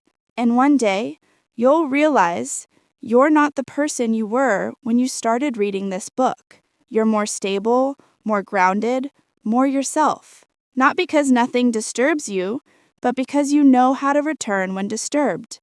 Not because you never lose your center, but because you've practiced finding it so many times that the path back is familiar. This is who you're becoming, the unshakable you. Not invulnerable, but rooted.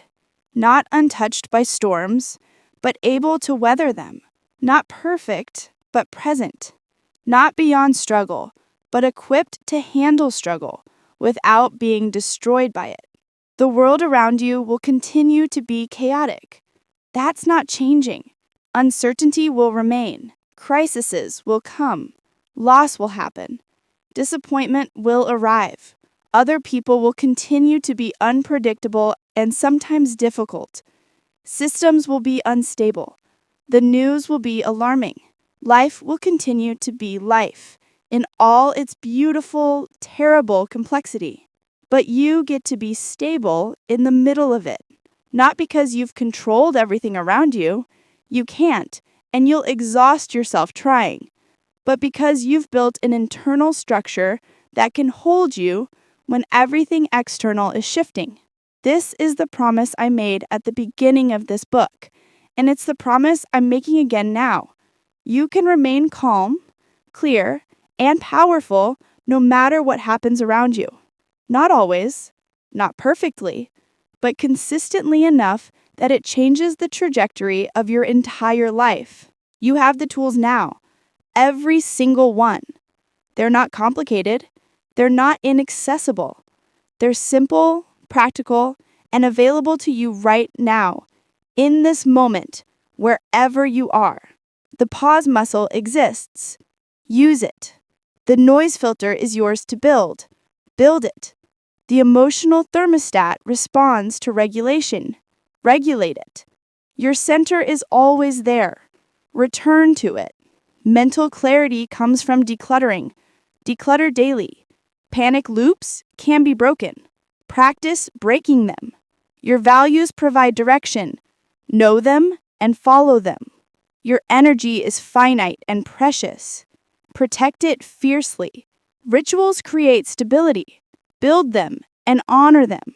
Your core is unshakable when rooted. Live from it. This is not theoretical. This is practical. This is actionable. This works, but only if you work it. So here's what I'm asking you to do right now before you close this book. Choose one practice, just one, the one that resonated most strongly, the one your gut tells you would make the biggest difference. Maybe it's building a morning ritual. Maybe it's finally identifying your real values. Maybe it's learning to filter the noise that's been drowning you. Maybe it's protecting your energy from the people and commitments that drain you. Choose one and commit to practicing it for the next 30 days. Not perfectly, not without missing days, but consistently enough that it starts to reshape your nervous system. Consistently enough that it begins to feel natural instead of forced. Consistently enough that you can feel yourself becoming more stable. And then, after 30 days, choose another practice. Add it to the first. Keep building. This is how you become unshakable. Not all at once, but brick by brick, practice by practice, return by return. I want to acknowledge something before we part. This work is countercultural. You're choosing stability in a world that profits from your instability. You're choosing boundaries in a culture that demands constant availability. You're choosing presence in an age of distraction. You're choosing authenticity in a system built on performance. This will sometimes feel lonely. People won't always understand.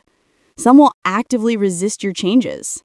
You'll be tempted to go back to old patterns because they're familiar and because they make others comfortable. But you're not doing this for others.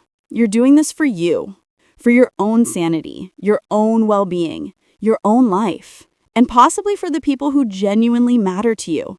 Because the most generous thing you can offer them is your stable, grounded, present self, not your depleted, scattered, overwhelmed self.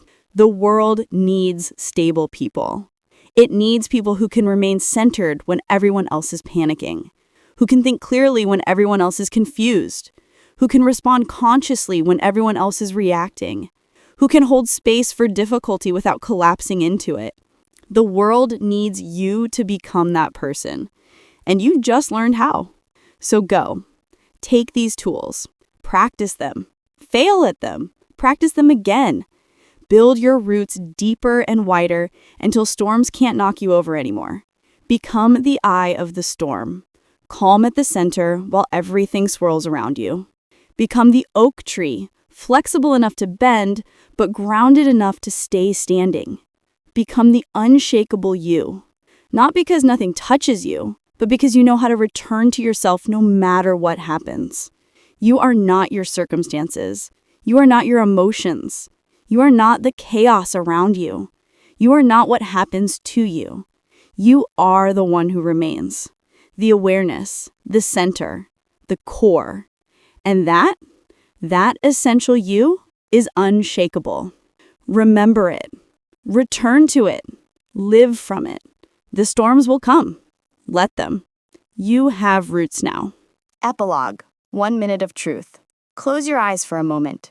Feel your body in the chair, your feet on the ground, the air moving in and out of your lungs. Right now, in this exact moment, you are here. You exist. You are breathing. You are alive.